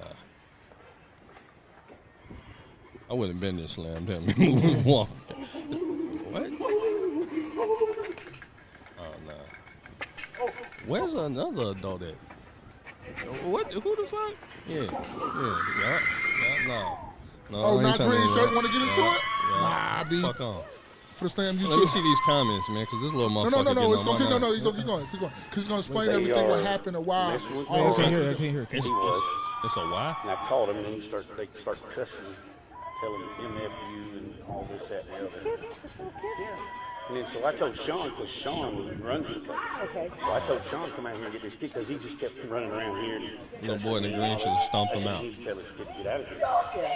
So Sean came out here and told him to go. And he went down right where his bike's at and turned and dropped his bike and ran back up here and started pushing Sean. So in his face, cussing and hollering at him. That boy got that Karen behavior. Yeah, he's a nice little kid. Now he a nice little kid. He said he a nice little kid. You just fucking killed me and threw me on the ground! You didn't see shit! See? Oh, hell no. No. He making me mad. Go, let me see the comments, Lord. Hey, bro. The comments. Wait, Go just back to the one second. I comments. gotta say this. When he said that on the thing, while his face there, shut up, little bitch. Kicked him right in his shit, bro. I'm not gonna lie to you. I done kicked him right in his little motherfucking face. Shut the fuck up. Let's see. Oh my god. You hit the comments? He for the. Oh, it don't probably come up. Wait, it don't show good on there. Let me take it down real quick. All right. Let's see here what they talking about. And instantly play the victim. Time to start teaching other people's kids, I guess. He gonna learn today. Parents completely failed this child. Once he gets into high school, he'll learn a lesson on the first day of school. The guy in the window. Also, that kid needs soap in his mouth immediately. I'm only 10 seconds into the video, and I can tell you already that the kid is asking for whatever comes next. Oh, man, I did get some soap in my mouth when I was a kid. Damn, that's old school. I got a story about that. I mean, it's a different situation. But, oh, man, I miss it. Hey, You missed the soap? No, I don't miss the soap. I missed the person that was involved in it. Okay. Yeah. Okay. Oh, you want to act like a dog, get treated like one? The man was wrong. He was supposed to. You say the man was wrong, what? The man was once wrong. he hit the ground. Kick Yeah, him once he hit the stomp him ground. out. It's a fact. It's a fact. I'm with him on that. Of course, he starts crying. 100% nicely done, sir. Kids nowadays need to learn. LOL, why'd he start crying? He's lucky that's all he did. Earned. Yeah. I know a Karen's son when I see one. Yeah. Yeah. So, yeah. What y'all think, man? I want Spaces to go first. I want to hear all these god dang it freaks. Gee golly. I want to hear all these, man. What cultivate at when you need them, man? Yeah. What cultivate at when you need them? freaks and all that stuff. Oh, Cultivate be saying that same shit too. Yeah, she be By with golly. him. She be G golly is snowing. Gee golly, that's crazy. It must be a Light skinned thing, a real light skinned thing. what's that? But no, the kid was definitely asking for it. The kid was definitely asking for it. And I was while I was watching it just now, I was putting myself in a situation like it would have been tough for me to not hit that kid for real. Like it was one thing when I was on the phone turning around and trying to get away from you, turn my back to you, and you kept spinning around while I'm turning, trying to get away from you, and you're trying to stay in my face. And then there was another thing when I sat down away from you, got whatever done on my phone call, and I tried to walk away. And that's when you start really pushing against me. He did better than me than what I would have done in that situation, for real. For real. He did much better. And while he was trying to walk away and push past the kid, he had his hands in his pockets. Which is like, He had on jeans too, didn't the man have on jeans? I thought blue he jeans? I guess he didn't want any chance for anybody to say, "Oh, he." right, You know, which so they'll flip the script on you too. He know his people. you know, which is He know his people is crazy. Yeah, he know his people. which is the right thing, you know. On the flip side, No, I was talking about that man who choked him out had jeans on, because I just had a comment behind that if he had on jeans. Because this day I wish I would have had on jeans, because I would have took my belt off and I would have beat the fuck out of that boy. Look at here, boy. Because you know I'm grown, so I wear a belt all the time. He had on jeans. Yeah, I think them is jeans. No, it's not. No, it's not. Them jogging pants. You see the string in the white string by his crotch. But no, I would like a belt. I would have beat his ass decent. And guess what? I would have prayed and wished his mother or his father came so my wife can get his mother the business or I can get his father the business, because you should have taught your motherfucking kids some goddamn lessons. So I got to beat you up. I got to whoop your kid first to show him how he should be acting. And when your daddy get here, we're going to have a real strong, aggressive conversation. 2K did a segment earlier this week. It was the audio of a whooping that was happening.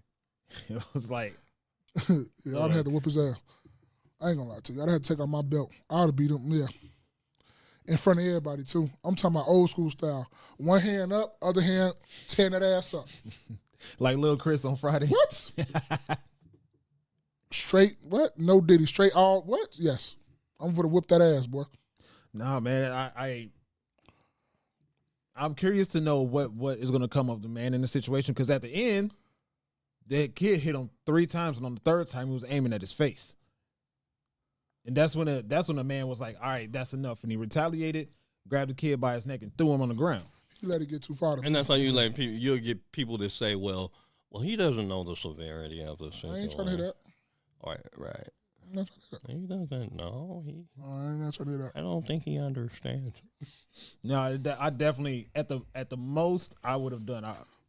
Definitely would have muffed his ass. No, I would have got him a clean. Yeah. Hey, boy, if you don't get the fuck out of my face, like when this first happened and you heard how that mic sound? Crumbled his motherfucking nose in there. Like when this video first started, when he brushed up, boy, what? Don't touch me. I don't play that. I don't give a fuck. No. Especially if you on the verge of like a threat. Like if you was a little kid brushed up, okay, that's different. But you on some other stuff because you think you grown or something like that, now I got to treat you as such. You're a threat. So I got to, like Jay every day said, man, get your ass out my goddamn face, man. What's wrong with you? Yeah, don't step in front of me. Huh? He's definitely used to doing that. Yeah, he is. He used to nobody not hitting him back or doing anything. He does that to the teacher. Yeah. He does that to his mom and people in his family. Yeah. And now I think he decided, well, you know what? I'm going to take it a little step further. Yeah. I'm going to start doing this to pedestrians. You know, kids are habitual line steppers. Yeah, you ain't never lied. You ain't never lied. They will. You give them a little bit of leeway, they'll keep inching away until they start taking a mile, and then they go too far. Start smelling themselves. You know what I mean? So... and that's an example of a lot of kids these days. Well, man. that's what I'm saying. What I never let go away. You smell yourself? And if you ain't from the culture, hey, I don't know what to tell you. I ain't explaining the shit to you. You smell yourself? I ain't explaining the shit to you. That don't mean you funky neither. Yeah, man. I've been asked that in my life, and then at that point, shut up. Yeah. I stopped whatever I was doing. No, what? Yeah. Y'all ever nilled on beans, man? You ever nailed on rice? I was about to say a bowl of rice. Yeah, What? nailed on some rice. I didn't kneel on beans. My mother didn't take it that corporal extreme. punishment. That's but the other one. The rice, man. Look, my uncle used to do the beans thing. You know what I'm saying? So you know. But that's not corporal. What's the other one you called it? That's abuse. I mean, it is what it is. Both of them is abuse. That's not corporal. That's the other one. No. That's the other one. No, You know, I be telling my mother. Look, I had a long conversation with my grandmother. Right, it's my grandmother. Like my grandmother's in her 80s, and you know, I like to mess with people. I mess with my grandmother too. It don't matter. I mess with your grandmother if I could. So. Keep them on their toes. Yeah, keep them on their toes. But, you know, I'm telling you, you know, stuff y'all used to do was kind of abuse. You know, you just got to let them know. Now, it is what it is because I want to know the response. Well, you know, obviously it's going to be, well, that's how we was. But, you know, that's how we was raised. But you got to let them know because this is the reason why a lot of times, I'm not saying that she was abusive. You know what I'm saying? But people from that era, you know, took it over the top. This is why you do get the laws that you have now is because people from that era took it over the top. Yeah, that's abuse. Hey, if you at where I think you at, pass the phone over to my mom so she can see what I'm saying. You know what I'm saying? It is what it is. I don't care. You know what I'm saying? I'm not saying again they were abusive. I'm just saying some of those tactics. You know, look, it worked. Right, I'm not out here robbing niggas. Good. You know what I'm saying? Because I ain't want to kneel on no beans. You know what I'm saying? Imagine going to jail and they first say, "Hey, nigga, kneel on these beans." Man, I'm cool. No, I never had to do that. You know, on beans and rice, but I heard about it and I was like, what? When I was a kid, what? And kneel in rice. Our parents used to make us kneel in rice whenever we did blah blah blah blah. One time, I wanted a whooping instead of kneeling on rice. I say, "Mom, you think I get a whooping?" Nah, kneel on that rice. I get a whooping instead. She didn't make me kneel on the rice. Like that wasn't like the go-to thing, but it was definitely something that switched up the game. It was like, I'm so glad my granddaddy never whooped us because my mama told me a story before she passed about her and my auntie them was in the house arguing, and my granddaddy was like he wasn't really for that because he just like he sturdy man. He came in the house. He said, "Y'all stop all that arguing." He continued back to the back room, did what he did, came back. He said, "Didn't I tell y'all to stop all that arguing?" Went back out the door. He was fixing on a car. He still heard them in there arguing. They say the man took the fan belt off the car. Yeah. A fan belt. He wilding. Off a station wagon, Oldsmobile station wagon. Man, from back in the day, them things were sticking. And he went back in there. And when he got through, bro, he didn't have to tell them nothing until they was like 25, 26. He had to tell them and say nothing else to them no more in life. Because he told them, stop all that arguing. And how many times did he tell them? He told them on the way in, and he told them on the way out. That's twice. So when he went back outside the third time, you started arguing, that's like, it's baseball, right? Yeah, swinging. Yeah, you struck out. It's time for you to go and get what you need to get, boy. My mama say she ain't never in her life had a whipping like that ever in her life, and she ain't need no more. Because I don't know if that was like the first or the last time, but she say she ain't need that no more. That shit was so funny, man. Yeah. Shit was hilarious. Yeah, I was saying I never actually had to kneel in rice as a punishment, but I did experiment. I ain't gonna lie. Just kneeled on it. I mean, it was like rice on the ground. No, it was around people. It's like, oh, for real, that's a real thing. You're like, yeah, it's a real thing. So there's like, let me see it, and I did. I'm like, oh yeah. How long were you on your knees? Pause.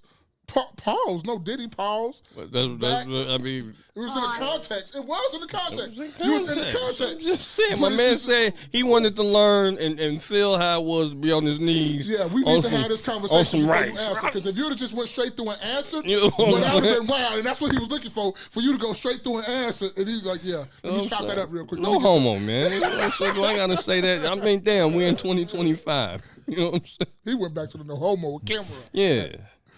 What? See, look. He ain't said nothing the whole day. And look at that. As soon as you hear that, he come in. I've been waiting. But somebody, I was told also before that they had, in the olden days, they had to put their chin in rice. How'd that work? Make the same thing. Put a pile of rice, and you lay your chin in it. Oh, you ain't got no hair, no facial. No facial hair. Ooh. But the knees is all your body weight on that shit. Yeah, Yeah, so it's like, Just imagine when you kneel outside with rocks and stuff for a couple seconds to get some money if your car. Yeah. Oh yeah. When you changing your oil and the all that the asphalt. Yeah, for sure. That's why you got knee pads and stuff on for when they be working on cars and stuff. Yeah, that kid was wild. Yeah, wild kid. But you know what? He deserved it. Yeah. Absolutely. On to the next one. Let's see. Get rid of that one. Be humble. If you're still here, we saw what you said, this, bro. Go ahead and read it for Be Humble, man. I'll put it on the screen. Put it on the screen. This is just for Black History Month. I'm going to call you knees. You needs to leave. He said, it says if you're at a black person house and they ask you out of nowhere, what you about to get into? They just ask you to leave politely. Agree or disagree. Absolutely. It's a fact. Absolutely. Yeah. Or you with a group of guys. What y'all finna do? That's What y'all finna go do? Yeah, that's a fact. All right, so I'm saving that for last. No, I had one for last. Go ahead. So. All right, come on, let's go. Let's get to some real political stuff. Right in the middle, huh? To an extent, because it's not necessarily meant to be political, but it's political by nature. So Jargon. So,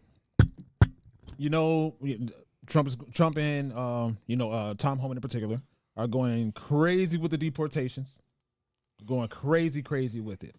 Now there are particular people like Brandon Johnson, like J.B. Pritzker, and Jasmine Crockett and AOC, to name a few, who are against it. My question is, at what point does it say you are, how do I say it? Oh my goodness. Interfering with, governmental processes, federal processes, right? So apparently AOC, just like the people that when illegal immigrants were coming into the United States, they were using platforms like TikTok in particular, but they were teaching each other how to sneak into the United States. Well, apparently AOC is teaching people, teaching illegal immigrants how to avoid ICE. To your backyard, you can resist. And what that happens over millions of people is that you generate enough friction that they cannot go as fast as they want to go. Make sure that you are slowing down this system.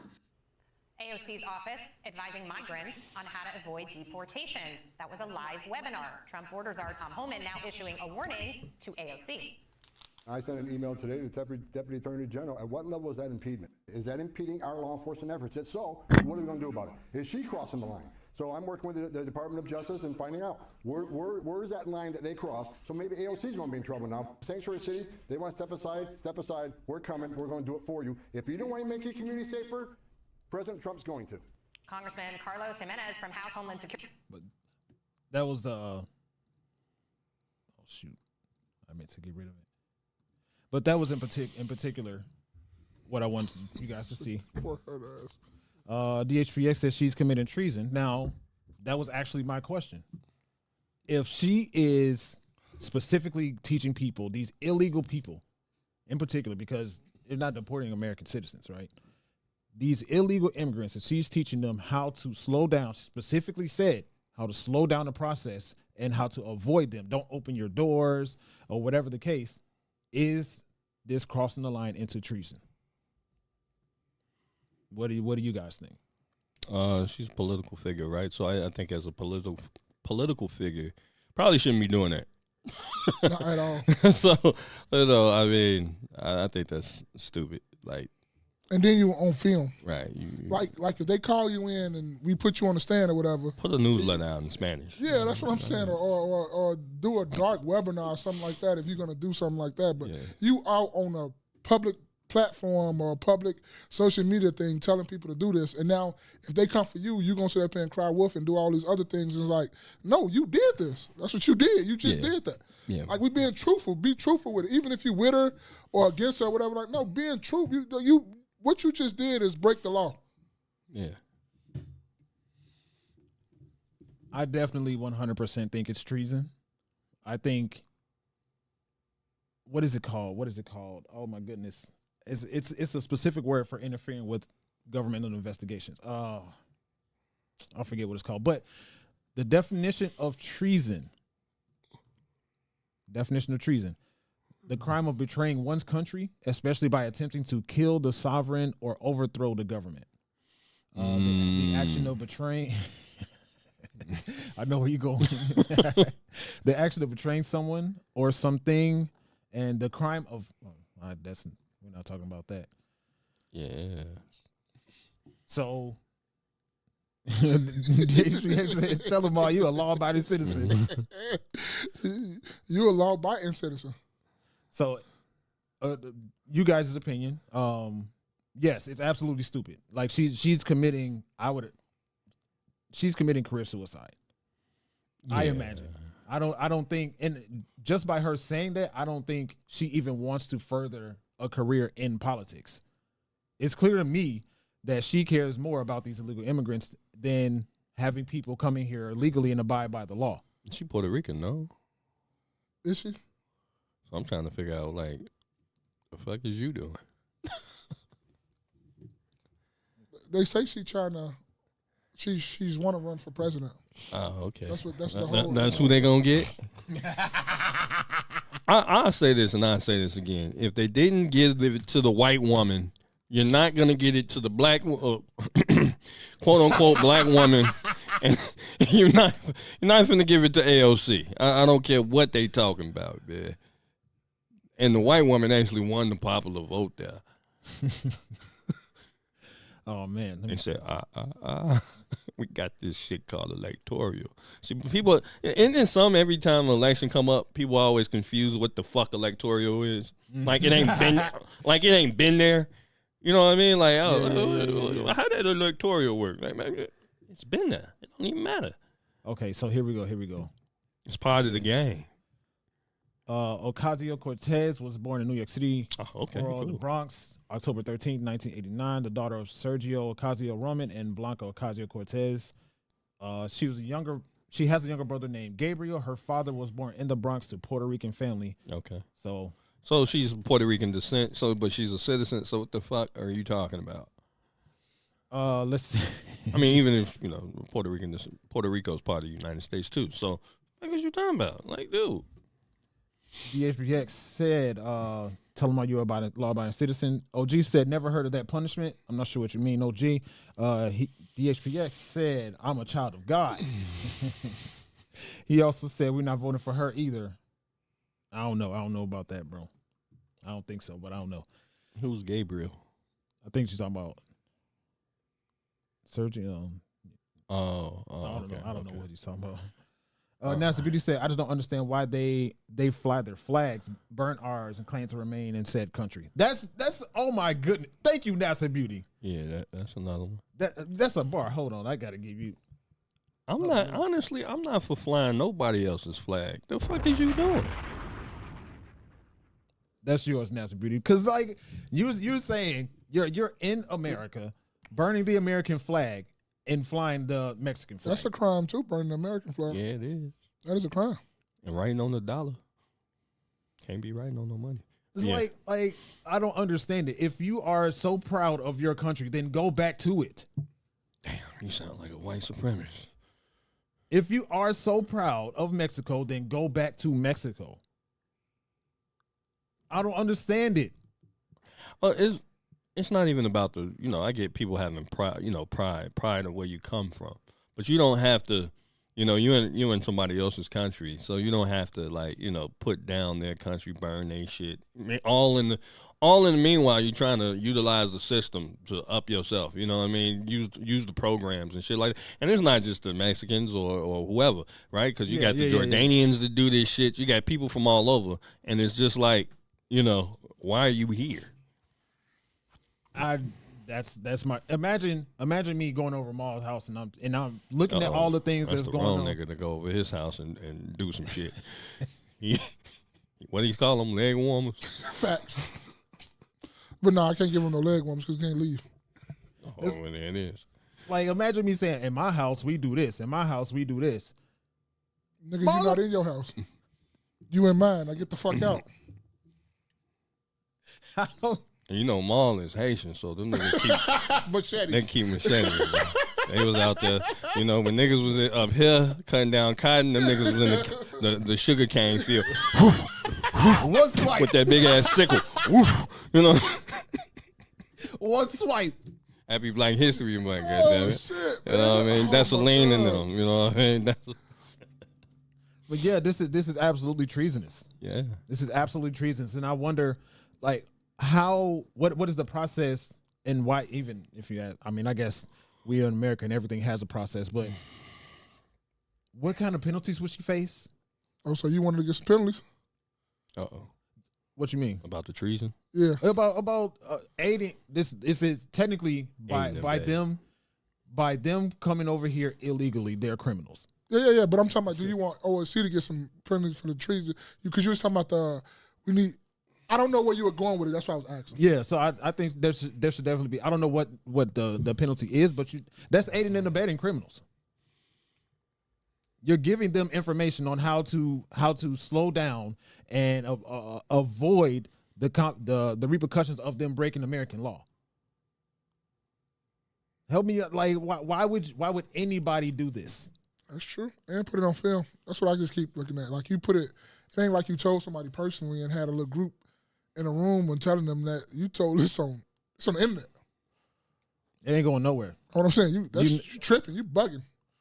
Countless people have screen recorded this. So even if you take this particular video down, yeah, it's a fact. It's out there. It's up. Like people have made their content about her video, so it's up on their pages.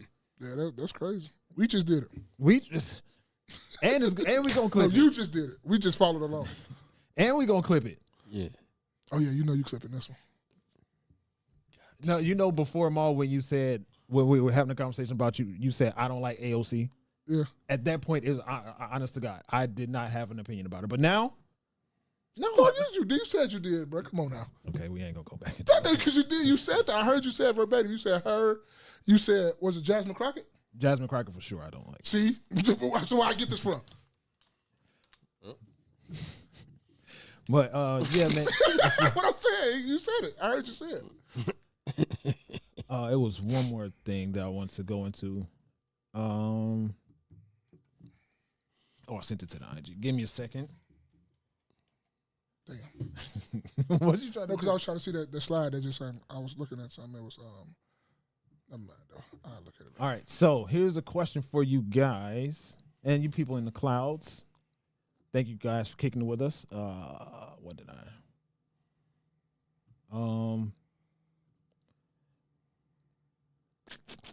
man. Ooh. Here we go. Let's go back. All right, here we go. So now, the DOGE, the Department of Government Efficiency, that actually, you know what? OG gave us a question. Do you guys have to open the door and let law enforcement in your home? Let law enforcement into your home? Absolutely not. So I mean, if you ain't got no warrant, no. Motherfuckers should know that. Yeah, if you got a warrant, yes. If you got no warrant, no. There goes that. But what home? You ain't even supposed to be here. You're not even what home, bro. There was a governor. I forget where. Oh, man, I wish I saved the video. God, I gotta get better with that. But it was a governor of somewhere that admitted that he was hiding an illegal immigrant in his house because the illegal immigrant was his maid. Oh, he cracking that. He said it. Yeah, he cracking that. He got him a little Vinny. That's exactly what her pennies. That's the speculation. But you're doing something illegal, so you're aiding and abetting criminal. So if it gets found out that they have to come back with a warrant, then you face the penalties of aiding and abetting criminals. So also, again, like I get it, like people don't want to be caught or whatever in the situation, but it's just like, okay, how long you gonna stay in the fucking crib? How long you gonna stay in the crib and do what? Like, wait until some people feel sorry about it and put some food out front? Like, this shit's stupid. I ain't gonna let them in. All right, cool, we wait. We wait is crazy. We ain't got nothing to do. Right. It's a hostage situation at this point. Huh? All right, so Now, DOGE, Department of Government Efficiency, right? Elon Musk is spearheading it, and there's a lot of people, left-leaning people, liberals that are really, really, really against it. In particular, you get some. Obviously, you don't get 100% on in anything, but you get some conservatives are against it. But they are finding tons and tons and tons of money that was being basically what they're calling is fraudulent and stolen, and a whole bunch, so much information about this. Anyway, so right now there was a proposal between Elon and Trump where they said they're finding so much money that was fraudulently being spent that people could get a $5,000 stimulus check. Stimmy. Or maybe I added the word stimulus, but a $5,000, I think he called it, I forget what he called it. Dividend? I forget what he called it. But either whatever it is, $5,000, I'm going to call it a kickback because they are finding so much money. So where was this money, like, just magically hiding at? Like, did they open up a room and, hey, nigga, it's right here? Like, Oh, man, I wish I was looking for videos to specify, but there's multiple breakdowns about the amount of money that was being spent. Like, there was because I did hear about the Stimmy, quote unquote, and I was just wondering who would all qualify for that. Does everybody qualify for that? That's what, according to what he said, it would be for all American taxpayers. Okay. So all shit, probably 150 million people. Question I got is, you giving us 5,000, but how much more y'all stealing behind our backs? Exactly. Well, that's the thing, because they're finding. I'm not talking about what they found it, but I'm talking about what you gonna pocket from this. What you and Trump them gonna pocket from this. Like, y'all giving us 5,000, so how much are y'all stealing behind everybody else's back that y'all not telling nobody about? That's the thing that's the question need to be asked. Yeah. Well, oh my God, I wish I found. Here we go. Maybe this one. But I wish I found a particular article or videos, because, that goes quicker, about the reporting of the Social Security fraud that's been going on. Like, it was a list of people from 0 all the way up to 200 and 300 years old getting Social Security payments. A list. It was like from 251 to 299 people getting like millions of dollars a year. So, but, maybe they should focus on them big dogs. I was just going to say that too. Focus on, be serious and start focusing on some of them big some boys. of the big corporations. Like, all this stuff you're doing is cool, but when we going to investigate you? Don't some people supposed to be investigating you? Yeah. And you fired them? I'm not saying it's right that, somebody get an extra $300 a month, from somebody's social, $900 a month from somebody's Social Security.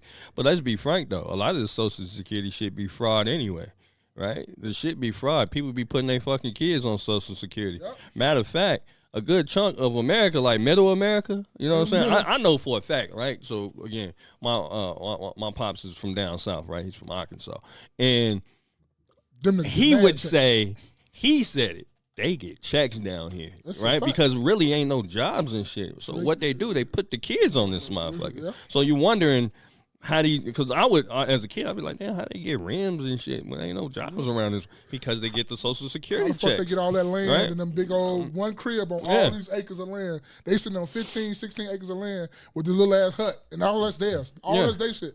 With all these junk cars out there, them fixing cars, all that. How you think they wake up in the morning underneath the shade tree drinking beer, fixing cars all day? It's a guy on YouTube, white guy, Italian cat. I think he's Italian. But he goes from neighborhood, you've probably seen him. Right, he goes from city to city, different little areas, and what he does is he goes, he's been to Chicago, he's north side, south side, he's been to the backwoods or whatever the fuck, and he was in like a random town in West Virginia, and they were telling him in the random town in West Virginia, like 80% of the whole town was on Social Security. And of course they're waiting for their $800,000-$900,000 a month checks. So this is a real thing, where people just stealing anyway. but because I mean, to me that falls still under, even though you guys don't have any access, I guess, to get money. Like, it still falls under the, you putting your kid on not child support, but you putting your kid on Social Security. That falls under stealing to me as well. But you got the corporations and shit that's doing it, man. Go ahead and step in on them, dog. He talking about them too. Yeah, and I'll do better with sending videos that I find about this stuff. But the thing about that is, though, you talk about them, but you part of them, but you ain't talking about yourself too. Like, you throwing this out here so people can, like, shut up and be quiet. That's why you said, oh, I found all this money. I'm going to give y'all $5,000 stimmies. Okay, nigga, what else you found?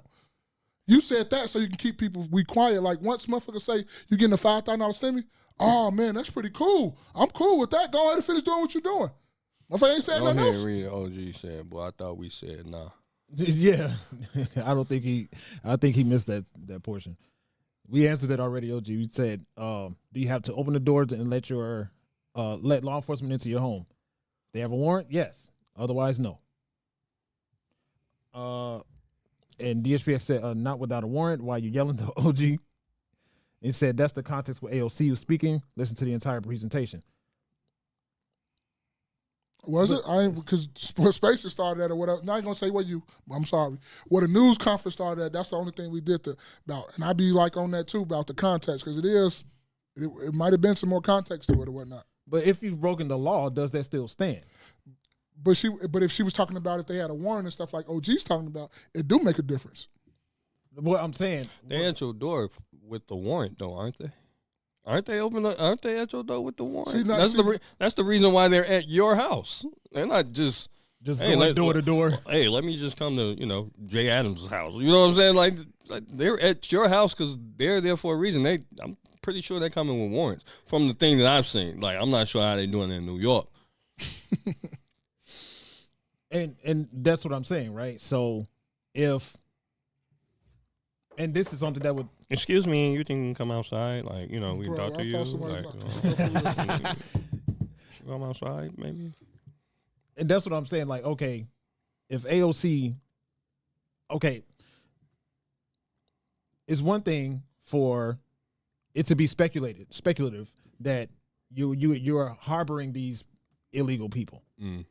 But it's another thing for it to be known that you broke the law by harboring these. You broke the law by bringing them into your house. No? Yeah, that's true, but you still need a warrant to come in here, though. I understand what you're talking about. You're right. You still need a warrant to come up in here, though. That's the way the law works. Because now you're breaking the law because you just entered my house without a warrant. Sure, police break the law when they come catch you speeding, no? Because they got to speed, too. No, they got to speed to catch you. They're still breaking the law, though. You know what I'm saying? Hey, dog eat dog. But if they have on their emergency lights and stuff, they're not breaking the law. Yeah, if they have on their sirens and stuff like that, no. I guarantee you, by the time you right past them, police at that point do not hit the lights. They don't hit the lights because you don't even notice they ass until, oh, shit, right? And now the lights is going. They wouldn't, if you knew the lights was going all the way, you're going to still hit it, ain't you? I know I would. I have before. Goddamn, I've eluded the police. Can't catch me, nigga. I'm the gingerbread man. All right. Shit. GSU will. Well, guess what? This is ISP. I don't live in Georgia. I don't live in Georgia. ASU, ASP. Let's see, maybe this one will work. Setting their sights on Social Security, the Social Security Administration, the SSA, raising questions over mismanagement and signs of potential fraud. Fox Business, Hillary Vaughn's on that story today. What you find out? Hillary, hello to you. Good morning, Bill. Well, Social Security has a dead people problem, and DOGE is trying to fix it. An inspector general in 2023 found that the Social Security Administration did not have a death date for 18.9 million people born before 1920. The Social Security Administration says almost none of these 18 million dead people still alive in the database are getting benefits. But the inspector general... Forgive my ignorance. Is DOGE, isn't that the name of the goddamn Bitcoin? Not Bitcoin, yeah. Oh, that's interesting. Go ahead. And Maul would be better to speak about this than me. Once that was announced, once DOGE, as in the Department of Government Efficiency, was announced as a thing, those coins skyrocketed.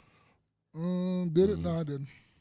Oh, I could have sworn out that. Well, maybe I'm. It ain't really doing too good, but I'm not a financial advisor, but I got some of it because if this nigga gonna keep doing it, he gonna get rich. I'm gonna get rich with him. Okay. General says that because Social Security has not identified them as dead, other agencies who rely on their death master file could be making erroneous payments to these people. One agency that relies on Social Security death data is the Treasury. Improper payments across Negative agencies 50. So it says fiscal year 23 improper payments across 14 government agencies, right? Because he was just saying government. 236 billion in improper payments were reported by 14 agencies across 71 programs. More than 175 billion. 74% of errors were overpayments. For example, payments to deceased individuals or those no longer eligible for government programs. This is what they're finding. Okay. Oh, shoot. I didn't mean to click that off. My bad. Huge problem. The Government Accountability Office says in 2023, there were more than $236 billion in improper payments made to people, including people that are dead. When I saw the Social Security numbers, I said, wow, that's really something. So we have, let's just go above 100 years old. We have millions and millions of people over 100 years old. For which part? Well, how much did they say? Billion or million? In money? Yeah. Oh, billions, for sure. I think he's about to break down the numbers. You just go above 100 years old. We have millions and millions of people over 100 years old. Everybody knows that's not so. How many of them were getting paid Social Security? Because if that's the case, it's a massive fraud. Democrats, though, are not cheering the changes. Instead, they fear that fraud hunters at Doge might leak your personal information. There were thousands of people, and seniors came up to me and just said point blank, Ron, what in hell is going on back there with Social Security? If you have one of these 22-year-olds mishandle somebody's Social Security information, it gets out, that's going to be the mother of all identity thefts. Bill, there's also a chance that taxpayers could see some of these savings. Elon Musk says he wants to talk to President Trump about a potential Doge dividend, which would give taxpayers a check from some of the savings that Doge has found. Bill? Well, that'd be a story. Yeah, that's what I was talking about. But yeah, Naps and Beauty said something earlier. Let me go back. What'd she say? What you say, Naps? Naps and Beauty said, in my opinion, in order to qualify, you would have to have filed 5 years worth of taxes, $1,000 a year per filing. All right. I do think I agree with that, Naps and Beauty. And there should be some parameters to just, instead of, I don't know. Me personally, I think there should be some parameters because. What? Parameters for? If they're going to dish out the Stimmy. They should to just dish it out like that. But on the other end, they're saying there's going to be saving so much money that $5,000 would only be roughly 20% of the total money that they'd be saving from all of these fraudulent filings. So why would the government just want to give us some shit? Just when I say that shit, like I'll believe when I see it. Like what's the play, man? I don't know. They give us 5,000. They steal 500 million. There's some game, man. That's what you can do when you get your 5,000 because they're gonna want it back, and they might want it in interest, right? They normally be looking for their shit back around the next tax season. So get your 5,000, go ahead and put you in a high yield savings account or some shit. Make you a couple dollars off of it. Man, I had this article. Throw that shit in the Vanguard stock. Get like 8 to 10%. Okay, here it is. Okay. Let's see. Oh, I'm glad you said that, Naps and Beauty. She said they just fired over 1,000 IRS workers as well. He's also talking about getting rid of the IRS. I don't know what that necessarily means. Man, they got rid of nuclear people that we need. Now you're trying to hire them back. Yeah, didn't he get rid of like the air traffic control niggas? Like, I don't know enough about that because wasn't that him? I don't know enough about that because I've heard both ends. I've heard, well, not necessarily both ends. I've heard it be blamed on him and what he's doing with these layoffs and stuff. But I also heard that happened before his layoffs went into effect. Oh, okay. So I'm not sure. But did he keep going with the layoffs after that happened? I believe so. Now that reminded me of something because I wanted to tell a short story. When I went to the movies for Saturday.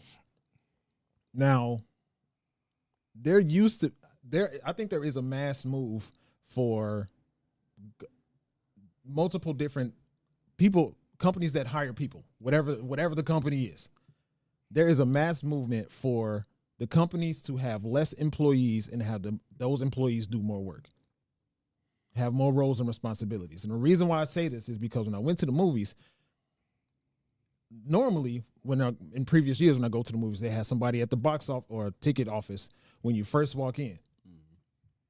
Now, there's nobody there and that ticket office is empty, and you get your tickets from where you order your popcorn, your drinks, and your food at. Was this on a weekday or a weekend? Weekend. Okay. So that person is getting your tickets and also giving you whatever refreshments or whatever it is that you choose to buy. Less people, more work. So just a thought I had. But with this article that I found, could President Trump issue USA Today? Could President Trump issue? I don't know why I did that. Issue Doge stimulus checks. The idea of $5,000 refunds from the ongoing drive to reduce federal spending has been floated. But don't add that bonus to your account just yet. That's because DOGE, the Department of Government Efficiency, ideally must meet $2 trillion savings goal to make the kickback feasible. And that accomplishment is something even Elon Musk, the unofficial leader of DOGE, said may not be doable back in January. Still, President Trump on Wednesday said the administration is considering giving 20% of DOGE's savings to citizens. His comment came a day after Musk said he would confer with Trump about the idea. Another thing, too. Who the fuck is Elon Musk to keep in all these goddamn affairs? And that's what a lot of people say, right? That's what a lot of people say. And I don't blame people for having a question or having kickback about that, having pushback about it. I also think Trump can do whatever he wants. He's a foreigner, too. He's a legal citizen, though. He's a foreigner still, though. There's the person, I don't know. I ain't gonna say his name like that because I don't know for sure. But if they've completed their citizenship and they've done what they're supposed to do to become declared a U.S. citizen, then let's see what OG said. The context was to them to show up, just showing up at the door in certain neighborhoods with no specific warrants. Why would she aid and abet illegal immigrants? Why would she give advice to people that aren't supposed to be here regardless? And I'm curious because, Selena Gomez even did this fake campaign about her crying, talking about they're deporting my people, crying crocodile tears. How many people that are defending, how many people has illegal immigrants has Jasmine Crockett let into her house? Has AOC let into her house? Yeah, you sure know a whole lot, so you're getting it gets suspicious. I think as a political figure, though, that's something you should really remain neutral about, regardless of whatever context it is. Like, whatever they're doing, that's something, because, something you should be, I don't know. What do you think? Should you remain neutral about it? Not have anything to say? Those are her constituents, I guess. So, but are they there? I mean, can they vote? Because I'm ignorant on that. So can they vote? The illegals? Yeah. I don't think so, but I do know, during when they first started really flowing in here around 2022, 2023, there was a massive movement to give them citizenship so they can vote. Mm-hmm.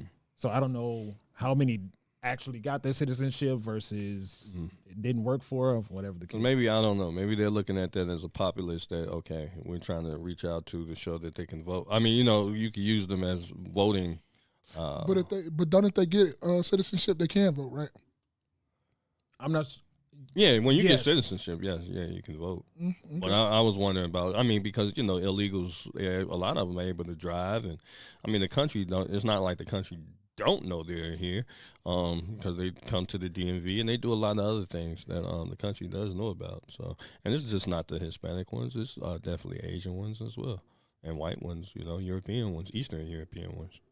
Yeah, I'm going to add into the once we clip this up, I'm going to add the specific breakdown because I don't have the video off the top of my head of what the Social Security funding, the breakdown of the Social Security funding that Trump was reading off. Let's see. Nasty Beauty said Nick Cannon was just roasting Elon for having his 13th child with upteenth BM. The pot calling the kettle black, huh? Not to, Nick Cannon's not too far behind Elon in that case. Yeah, but a lot of people ridiculed Nick Cannon, and it's still a child, still children without fathers, right? I can imagine that he's in all 13 of his kids' lives. Absolutely, how much money especially being the richest man in the world. Yeah, yeah, I feel that. Nigga don't see none of his kids. I feel that. I ain't got no pushback with that at all. But also what's up with them? Hey, them women making good decisions though, boy. They said they're not getting paid. They're not getting popped off by the little local dope dealer. You know what I'm saying? The richest man in the world. Yeah, he probably already come in the game. Like, look, you know what I'm saying? Hey, I got an M for you. I got 100 M's for you. Right? You go ahead and give me that pussy, and we're going to make it happen. And that's what it is, and they sign off. It is what it is. Now, as far as Nick, he probably paying child support, so it's a little different. Ma, you got anything you want to add? Oh, no. No? Okay, so we're past the 2-hour mark. Oh, let's do that one thing I said. One last thing. We can end on that. What'd you say? Well, we could do both of them shits, man. I'm here. I only got one. It's only one. I thought he had one more too. Instagram. No, what I got is for Mesh. Oh, okay, all right, man. It's Instagram. Catch that shit up. Yeah, let's go. When did you send it? I've been sent it. I saw it up there. Okay. Let's see. Someone sent it to me, and we were going back and forth about it. Right there. Oh. I read the comments though. This shit was interesting. Are you ready to comment? Yeah. All right. Let's see. Let's just read that and then just pick like how you will do yours. How you will, like I know it say ladies, but we talking about guys. So what you look for first and second and all that stuff. Like what'd you put at the top of the thing, the bottom, and so forth, so forth. I ain't been in the game long enough, so you know what I'm saying. None of that really, because size of what? That's exactly what I thought. I thought size of a woman. Okay. Like weight and height. Yeah, weight and height. Yeah. Okay. Man, look, man. None of that really plays. I mean, for me, it just didn't play into how I end up with my wife. So what would see money? It's like damn near last to me. That's last. That'd be definitely for sure. I could play though. Like, I'm gonna play. Come on, y'all taking all day, man. No, I can say. Oh, because I'll play with it. You know what I'm saying? I go. To me, it's 3, 4, 5, 1, 2. 3, 4, 5, 1, 2. I could go. For me, it would be between four, and then between 3 and 5 would kind of, you know what I'm saying? I'm not sure as far as that. Size is, whatever. And you go to the gym. But money is kind of important. All these shits is kind of important because I don't want no ugly motherfucker either.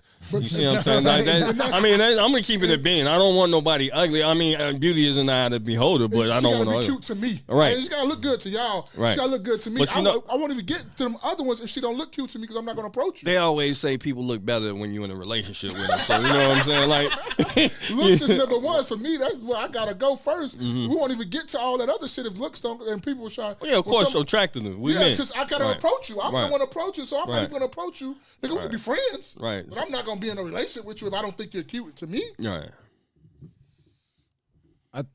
It's tough because, of course, you want loyalty to be up at the top. Right? You don't want nobody broke either. So I'm gonna say it's not. I'm just going by importance. That's what it says. Yeah. So 4 and 5 are interchangeable to me. It says importance.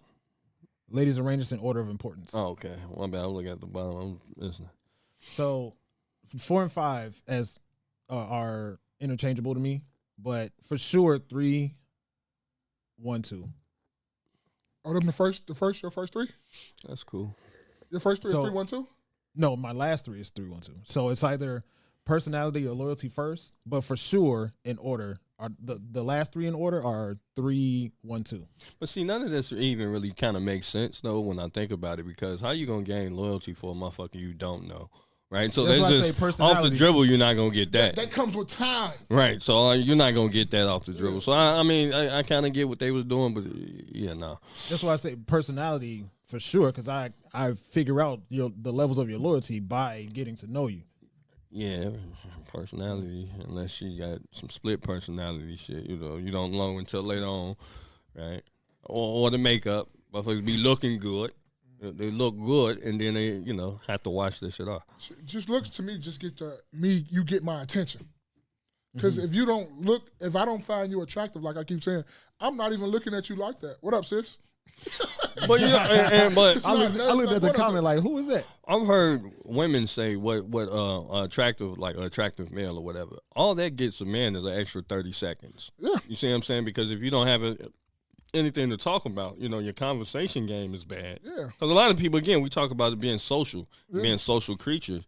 And, if you consistently in your phone and you don't have any knowledge outside of maybe what's going on in social media or whatever you got, whatever entertainer got going on, you don't have any extensive knowledge on anything else. You know what I mean? We can't talk health, we can't talk finances, we can't talk, it's just about what the fuck Cardi B and them got going on. Yeah. What OG talking about? He's still talking about the other subject. Yeah, I think he's a little bit behind. That's fine. It's all about BS. He said it's all BS. The total amount of what they found is less than 1% of the total budget. Do more research, seek more sources. Bro, they have a whole nother all the way until June of next year. It's only been in effect for 2 or 3 weeks. It's going all the way until June of next year. So they have a whole lot of time to keep. Let's talk about. Yeah. It's still new. They're still doing the research. They're still finding things. So, yeah. That's you guys got anything else for that? Fuck all that when we get in this Stimmy. I don't give a fuck what they didn't find. Let me get that money. Yeah, because they. I need this money, Nate. Because the government gonna fuck you.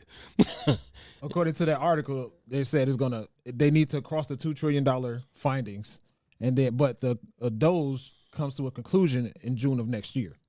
But so after the way I think of it is after June, they cross that $2 trillion savings threshold, then we.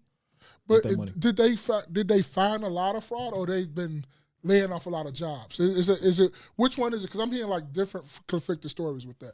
Because I'm thinking that they're cutting a lot of money because they're laying off a lot of people. It's a combination of both. Okay. Because like take when Elon bought Twitter, right? He changed the name to X, but then he laid off a whole bunch of people because he found out that a whole lot of people aren't doing anything. He laid off all of the people that were the fluff jobs, like a masseuse. Oh, so a true billionaire. So you acting like a true billionaire. People actually be complaining about shit like that though, because there's a lot of phantom jobs that people they have, and people be clocking you in. Yeah, absolutely. Even in the city of Chicago, where they have these jobs where you need to have So you want to be a garbage truck driver, right? You want to pick up garbage. Okay, and then on the application or whatever it is, they'll say something like, you need a 4-year degree in journalism. Okay, who the fuck is this job for? Clearly it's for somebody in your family. You know what I mean? Because who has a 4-year degree in journalism to pick up fucking garbage? Right. Did his son really tell Trump to shut the hell up? Yeah, he said, shut up, you're not the real president. Damn, Who said that? Elon's son. Damn, boy. Who the real president then, Lord? Elon. Oh, yeah, it might be. Elon. It sounds like Elon. We done somehow. Man, I wish I would. I'll tell you what. Because I don't have the video off the top of my head right now. I'll send it to you guys when I find it, when he breaks down the at least the Social Security findings, and I'll add it into the clip when I clip this up. With all these corporate leaders that you have, what I'm saying, these guys, it shows you that America is corporate. America is corporate. And it shows that America is wasting a lot of money, too. Now, that's one thing I'm not going to sit up and not deny and all that stuff. We are wasting a lot of money. It's a lot of shit that can be cut. But it's a way that you go by how you cut it. You don't just be like a dictatorship and just say you're fired, you're fired. Nah, it's ways in Congress and stuff that you got to go by, how you cut and do all this stuff. You don't just do it the way they're doing it. And I think that's what most people are kind of upset about. It's about who's doing it, and we didn't vote for you and all this other stuff. Like everybody was saying, it's like it's ways you go through because you're supposed to use Congress to do a lot of this shit, and they're not doing that. So if something is wrong, though, and just a little pushback, if something is wrong, right, and we learned that something is wrong or whatever it is wrong, and, you know, it's time to cut that loose or, you know, stop, you know, cut the spigot, as y'all say. Is it wrong that I cut the spigot? You're right. I can't. You know what I mean? If I continuously see that the water is running and my water bill is going up, do I keep letting it run just because that's what it's always been doing? And he said he was going to do this. Yeah, he ran on it. He said he was going to do this. He ran on it. If you voted for him and you got fired, nigga, this what you asked for. That's what you get. This what you asked for. This what you voted for. This what you asked for. So if you was the one that voted for him and he let you go and all that, nigga, you know where you need to direct your attention to. That's what happens. This is what, like I always say, be careful what you ask for. Read all the fine print. We always sign this shit and don't read the fine print. Like when you go there to agree on your phone, you agreed to a lot of shit that you didn't think you agreed to. You voted for him, so you agreed to a lot of this shit. And that kills me about this conversation, bro. People talking about we don't want Elon Musk in our personal business. We don't need him to have access to our personal information. Fam, you download apps every day and don't read no terms and conditions about nothing. That's true. And then you turn around and you look at your phone like, wait, I didn't put this there. Where did this go? I'm agreeing with you too, but I agree with them too as what they say. I agree with both sides.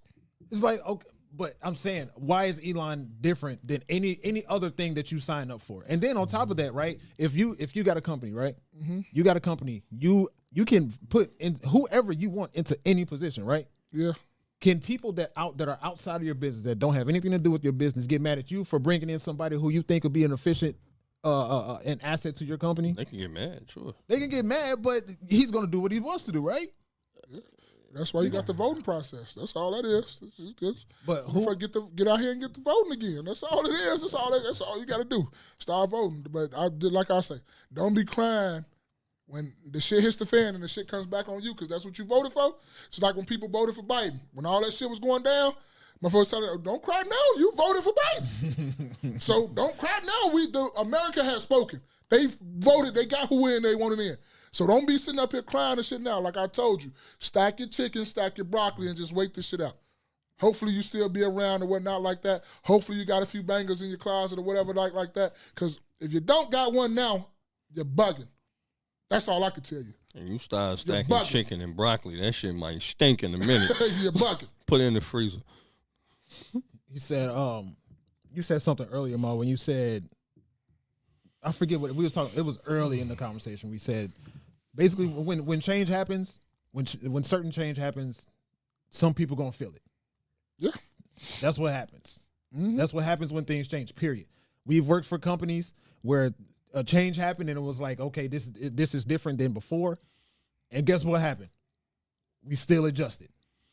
Mm-hmm. That's I think that's what you're saying. It's like, okay, this a change happened. A change in the presidential office happened.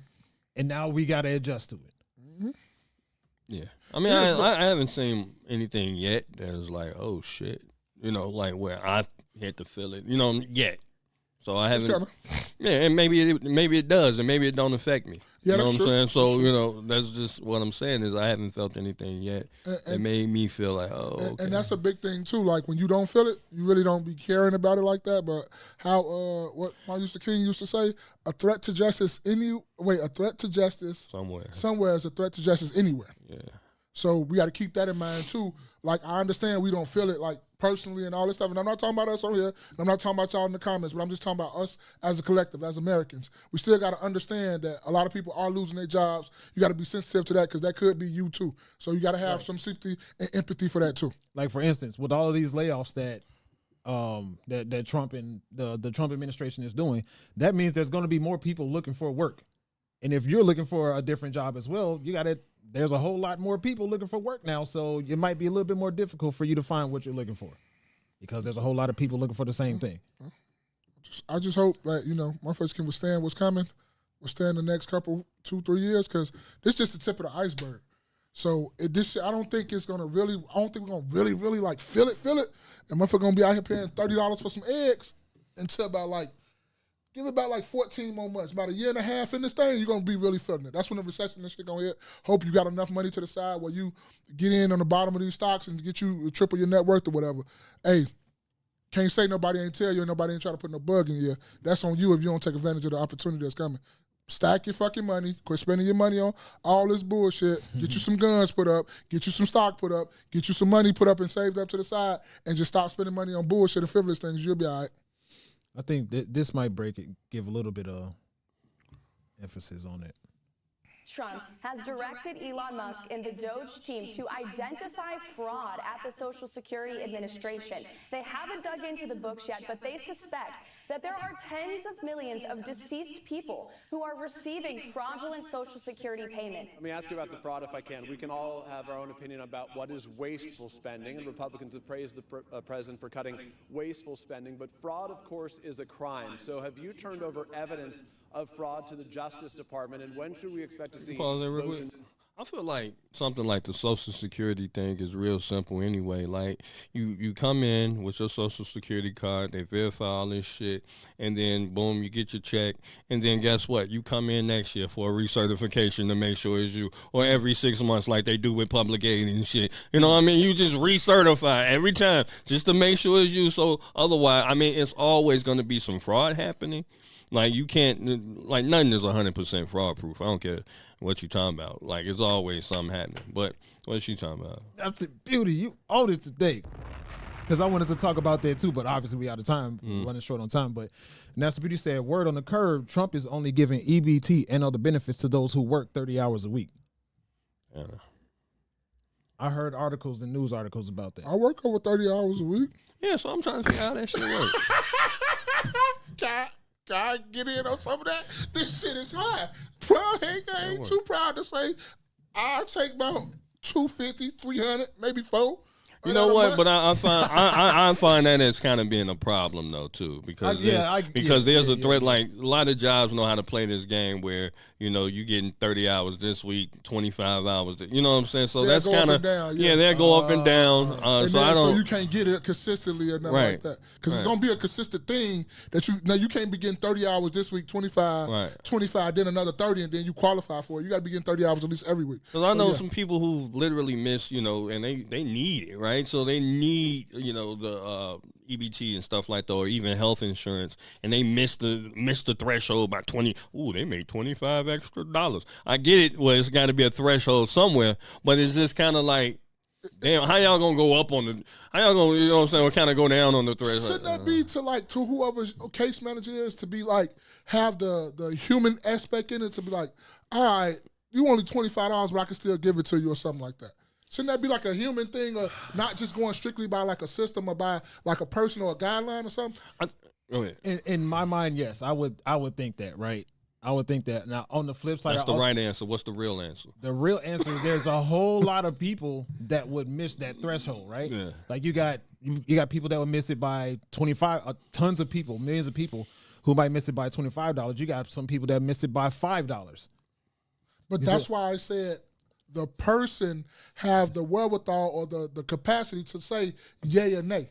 Give like a person or two people or like a little committee to go by, and you know what I'm saying? Like, okay, like we're a 3-committee board. You might say no, but me and Jerry Day might say yeah. Jerry Day might say no, but me and you might say yeah. I might say no, but y'all two might say yeah. So like a little committee to go and give the threshold, not just one person, because people always abuse their power and their authority. So if you give it to like 2 or 3 people, where we can have a voting system to where we can go yeah and on most people, I think that I can see that being a lawsuit happening, right? Because if I'm over $2 and you over $2 and you get it, and why can't I get it? Because what, y'all made a decision? It is what it is. Who's the vote? Right, that's what I'm saying. Then that becomes, I can see that being a lawsuit waiting to happen. So and the threshold is really just this right here. However, my only problem is with the threshold, right? So people now got to start counting hours and counting pennies and making sure. So now you don't want to. It keeps a person either stagnant, like you don't want to go above that because I really need that, and thus, you know what I'm saying, and you going to. I don't know, getting the extra few hours of overtime or whatever carries you over. Now it keeps you stagnant, it keeps you in place. And that's the problem with dealing with the government, where I don't feel like they have programs to help catapult you. It's just the system. You know what I mean? The system is there to keep you on this rat race over and over again. But, you know, I get what you're saying, Mo. It should be somebody, you know, kind of like a human thing. Right. But the morality of morals or something kick in with you like, man, this family really needs this. But with us having, you know, the society of people just put, you know, you got top dog law and all these lawsuits. Somebody's quick to make a lawsuit. You know what I mean? I'm like, man, why did he get it? Hey, back in the early 2025 year, did you get uncertified by food stamps? Yeah. Call this number, Yeah. 999-8999. But then we go back to the illegals and whatever. They're getting those things that people who actually, you know, work and put taxes out there. And I mean, not to say illegals don't, because some illegals do pay taxes or whatever. But what I'm saying is that the shit that's really supposed to be for the citizens, they've heightened the threshold or lowered it. Uh-huh. You know, I guess heightened the threshold, whatever. You know what I mean? And they made it more difficult for your actual citizens to get these benefits. And that's too what you were saying is the issue that goes on with is currently the issue with like EBT and governmental assistance, because like you said, there is no incentive to get people off of it. Yeah. There's no like if in the words of Ma, if you're only paying $4 rent and then you get how many ever hundreds of dollars in EBT, what's your incentive to end that for yourself? Man, get the and start paying your own money, start working and you know your paychecks are going to actual bills. You go from $4 rent to $1,200-$1,300 rent out of your pocket. But we also, you know what I'm saying, because we kind of come across as this notion that, you know, people who are, you know, I just kind of want to clear it up, because people don't necessarily pay $4 rent, right? Or no rent or nothing, because I know, but it comes off as like, you know, kind of an arrogant thing or whatever. But what it is that sometimes they have it where it adjusts. These people do work full time. You got people that work full time and still need government assistance.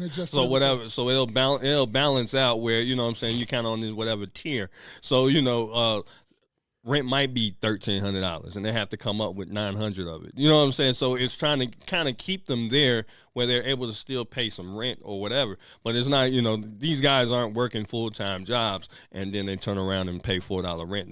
That's not how it's happening. Right, yeah. And the stipulation is your monthly income or your yearly income has to be below a certain amount. Right. So that's what I'm saying. Like if I'm working 20 hours a week, and with this 20 hours a week, I'm getting this governmental assistance, what's my incentive to work more hours? Mm-hmm.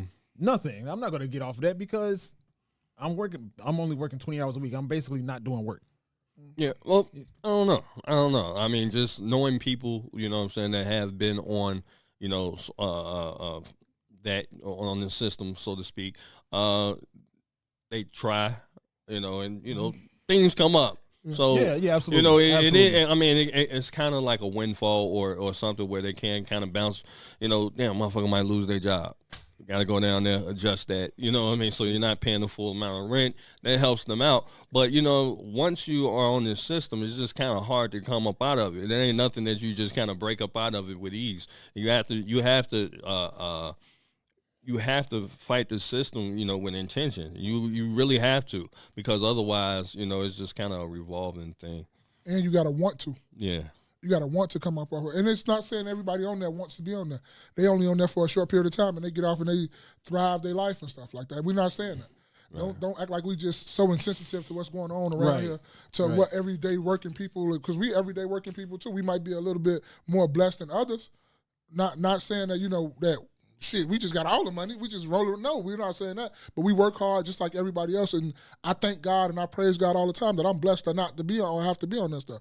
And I hope that everybody else can get the blessings that I got too and work hard the same way as well. And slide into my DMs, Team Me, if you got, like, you want to sell some link, 70 cents on the dollar. I definitely don't have a problem using your link card. You know what I mean? And it is what it is. Let's not act like the hood don't do that and white people don't either. Right. You know what I'm saying? Because I've been to plenty of places and white people then whipped out that motherfucker. And you know what I'm saying? They the ones who the most on it. Absolutely, because if it was only black people that needed it, or people of color, I normally don't do the people of color. color thing. But if it was only black people and people of color that needed this shit, you wouldn't have it. That goes with child support. That goes with everything. That, you know what I'm saying? Everything that the government actually runs. They do it because their people need it, and you just happen to be a citizen of the nation.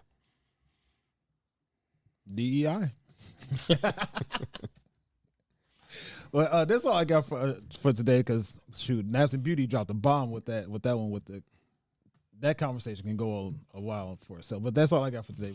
You guys got any final words before I hit the mesh? Yeah, man. People don't just think that we just rolling around in dough and we don't be sympathy to people. No, we want all our people to thrive. We want all our people to be blessed and have, work hard and do all that other stuff and not be on government assistance and not just look for the government to take care of you. Don't think we just like up here just talking just to be talking. We can be wrong too as well. We can also be wrong. We can all say all type of wrong shit. But we on here trying to give conversation and just trying to, give our opinion about what's going on and whatnot like that. So don't just think we know it all, be all, we got all the, words and we got everything figured all out. Hell no, we struggle just like everybody else, goddamn it. You feel me? Yeah, and as far as the governmental assistance, I'm all for it as long as there's stipulations on and restrictions to incentivize people to eventually get off of it. Because right now there's no incentive for people to do better for themselves. You got anything, Jay, every day? Black power. Black power. All right, so on the completely... Did I? Oh, shit, man. Oh, yeah, so on a completely different note, on almost anything we talked about today, I came across this video, and, a conversation... the conversation about relationship dynamics and what men expect out of women is always lost in translation. I come across these I watch multiple different shows, come across these old ones, and the man versus woman conversation it's been the same for years. It's been the same. So this lady basically explained things, and I couldn't put it in better phrasing for myself. So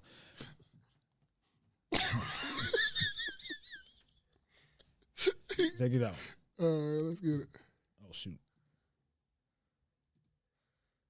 Oh, I lost it. Hold on. Oh, no. Got lost in the sauce. Men are not obsessed with women like they used to be. Y'all don't find that kind of weird? And to be honest, no, I don't find that kind of weird. Because what exactly is there for men to be obsessed with in today's world? Women have left no room for imagination, none whatsoever. It's like your sense of entitlement is out of control. Your expectations are unrealistic. Y'all walk around showing your bodies half dressed, half exposed 24/7, out smoking, drinking, partying 24/7, on the scene 24/7. A lot of y'all are not even coming with nothing to the table because you're too busy with your hand out trying to see what man got the next bag so he can sponsor your lifestyle to make you look like you're living a lifestyle to post on the internet. It's like a lot of y'all don't have common sense. A lot of y'all don't know how to hold a conversation. A lot of y'all don't have no originality about yourselves. Everybody is getting the same body. Everybody is getting the same hairstyle. Everybody looks the exact same. And it's like, y'all get that confused. Oh, well, men like that. No, men will fuck that. But men are not wiping that and they're not cupping that. And I think y'all are starting to realize that. And then the first thing y'all want to say is, oh, well, they're gay, they're sassy. No, they're not. They're just tired of what you guys are presenting. And if y'all are here to give them free pussy, free looks, and free everything they ain't got to work for, why would they? But they're never going to take you serious. So it seems to me like a lot of y'all are now starting to realize that you're either losing value or have lost value from chasing attention. And now that's something that y'all got to deal with, and y'all can't face that fact. Men love women that are exclusive, women that are put up, women that every man can say he had or can have. Simple as that. Not on Facebook. And I saw that. I couldn't phrase it any better way myself. So she gets up. Big shouts out to Will Hill. Make sure you follow him at Will Hill Comedy. They went live yesterday, actually. Had a pretty entertaining conversation. Salute. This has been another edition of your favorite After Church podcast, where your crown, build your legacy, kings. I am your man, Spaces. I'm your illustrious co-host, Jay every day. Black power! Black power! I gotta go by your boy Maul, man. Meeting the John.